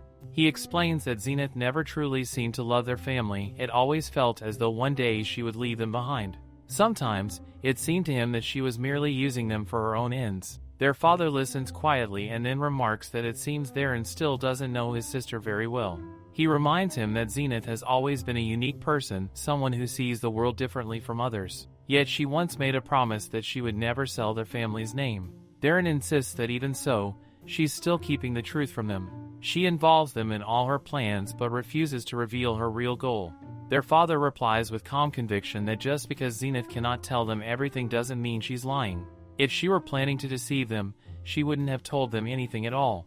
Taran knows his father is right, yet it doesn't erase his unease. He still feels that Zenith isn't entirely in the right either. Seeing his son's troubled expression, the father sighs and speaks more gently. He tells Taran that he has always been proud of their family, but that pride also comes with the greatest burden of responsibility. He admits that everyone in their circle believes Taran is as steady and dependable as state law itself, and he understands how much Taran dislikes being kept in the dark about family matters. Taran grows emotional at those words, realizing that his father knew all along what he was feeling. He remarks bitterly that his father definitely has a soft spot for Zenith. His father laughs, saying it's not only for Zenith. He mentions Jeanette, how she always acts like the perfect noblewoman in public. After he scolded her when she was young, she began hiding her true self, which is why the people of Haleium call her the incarnation of etiquette. Yet he knows that Taran always feels uneasy around her, and the reason is simple: Jeanette never hides who she is when she's with her family. That honesty, he says, is her way of showing respect to them.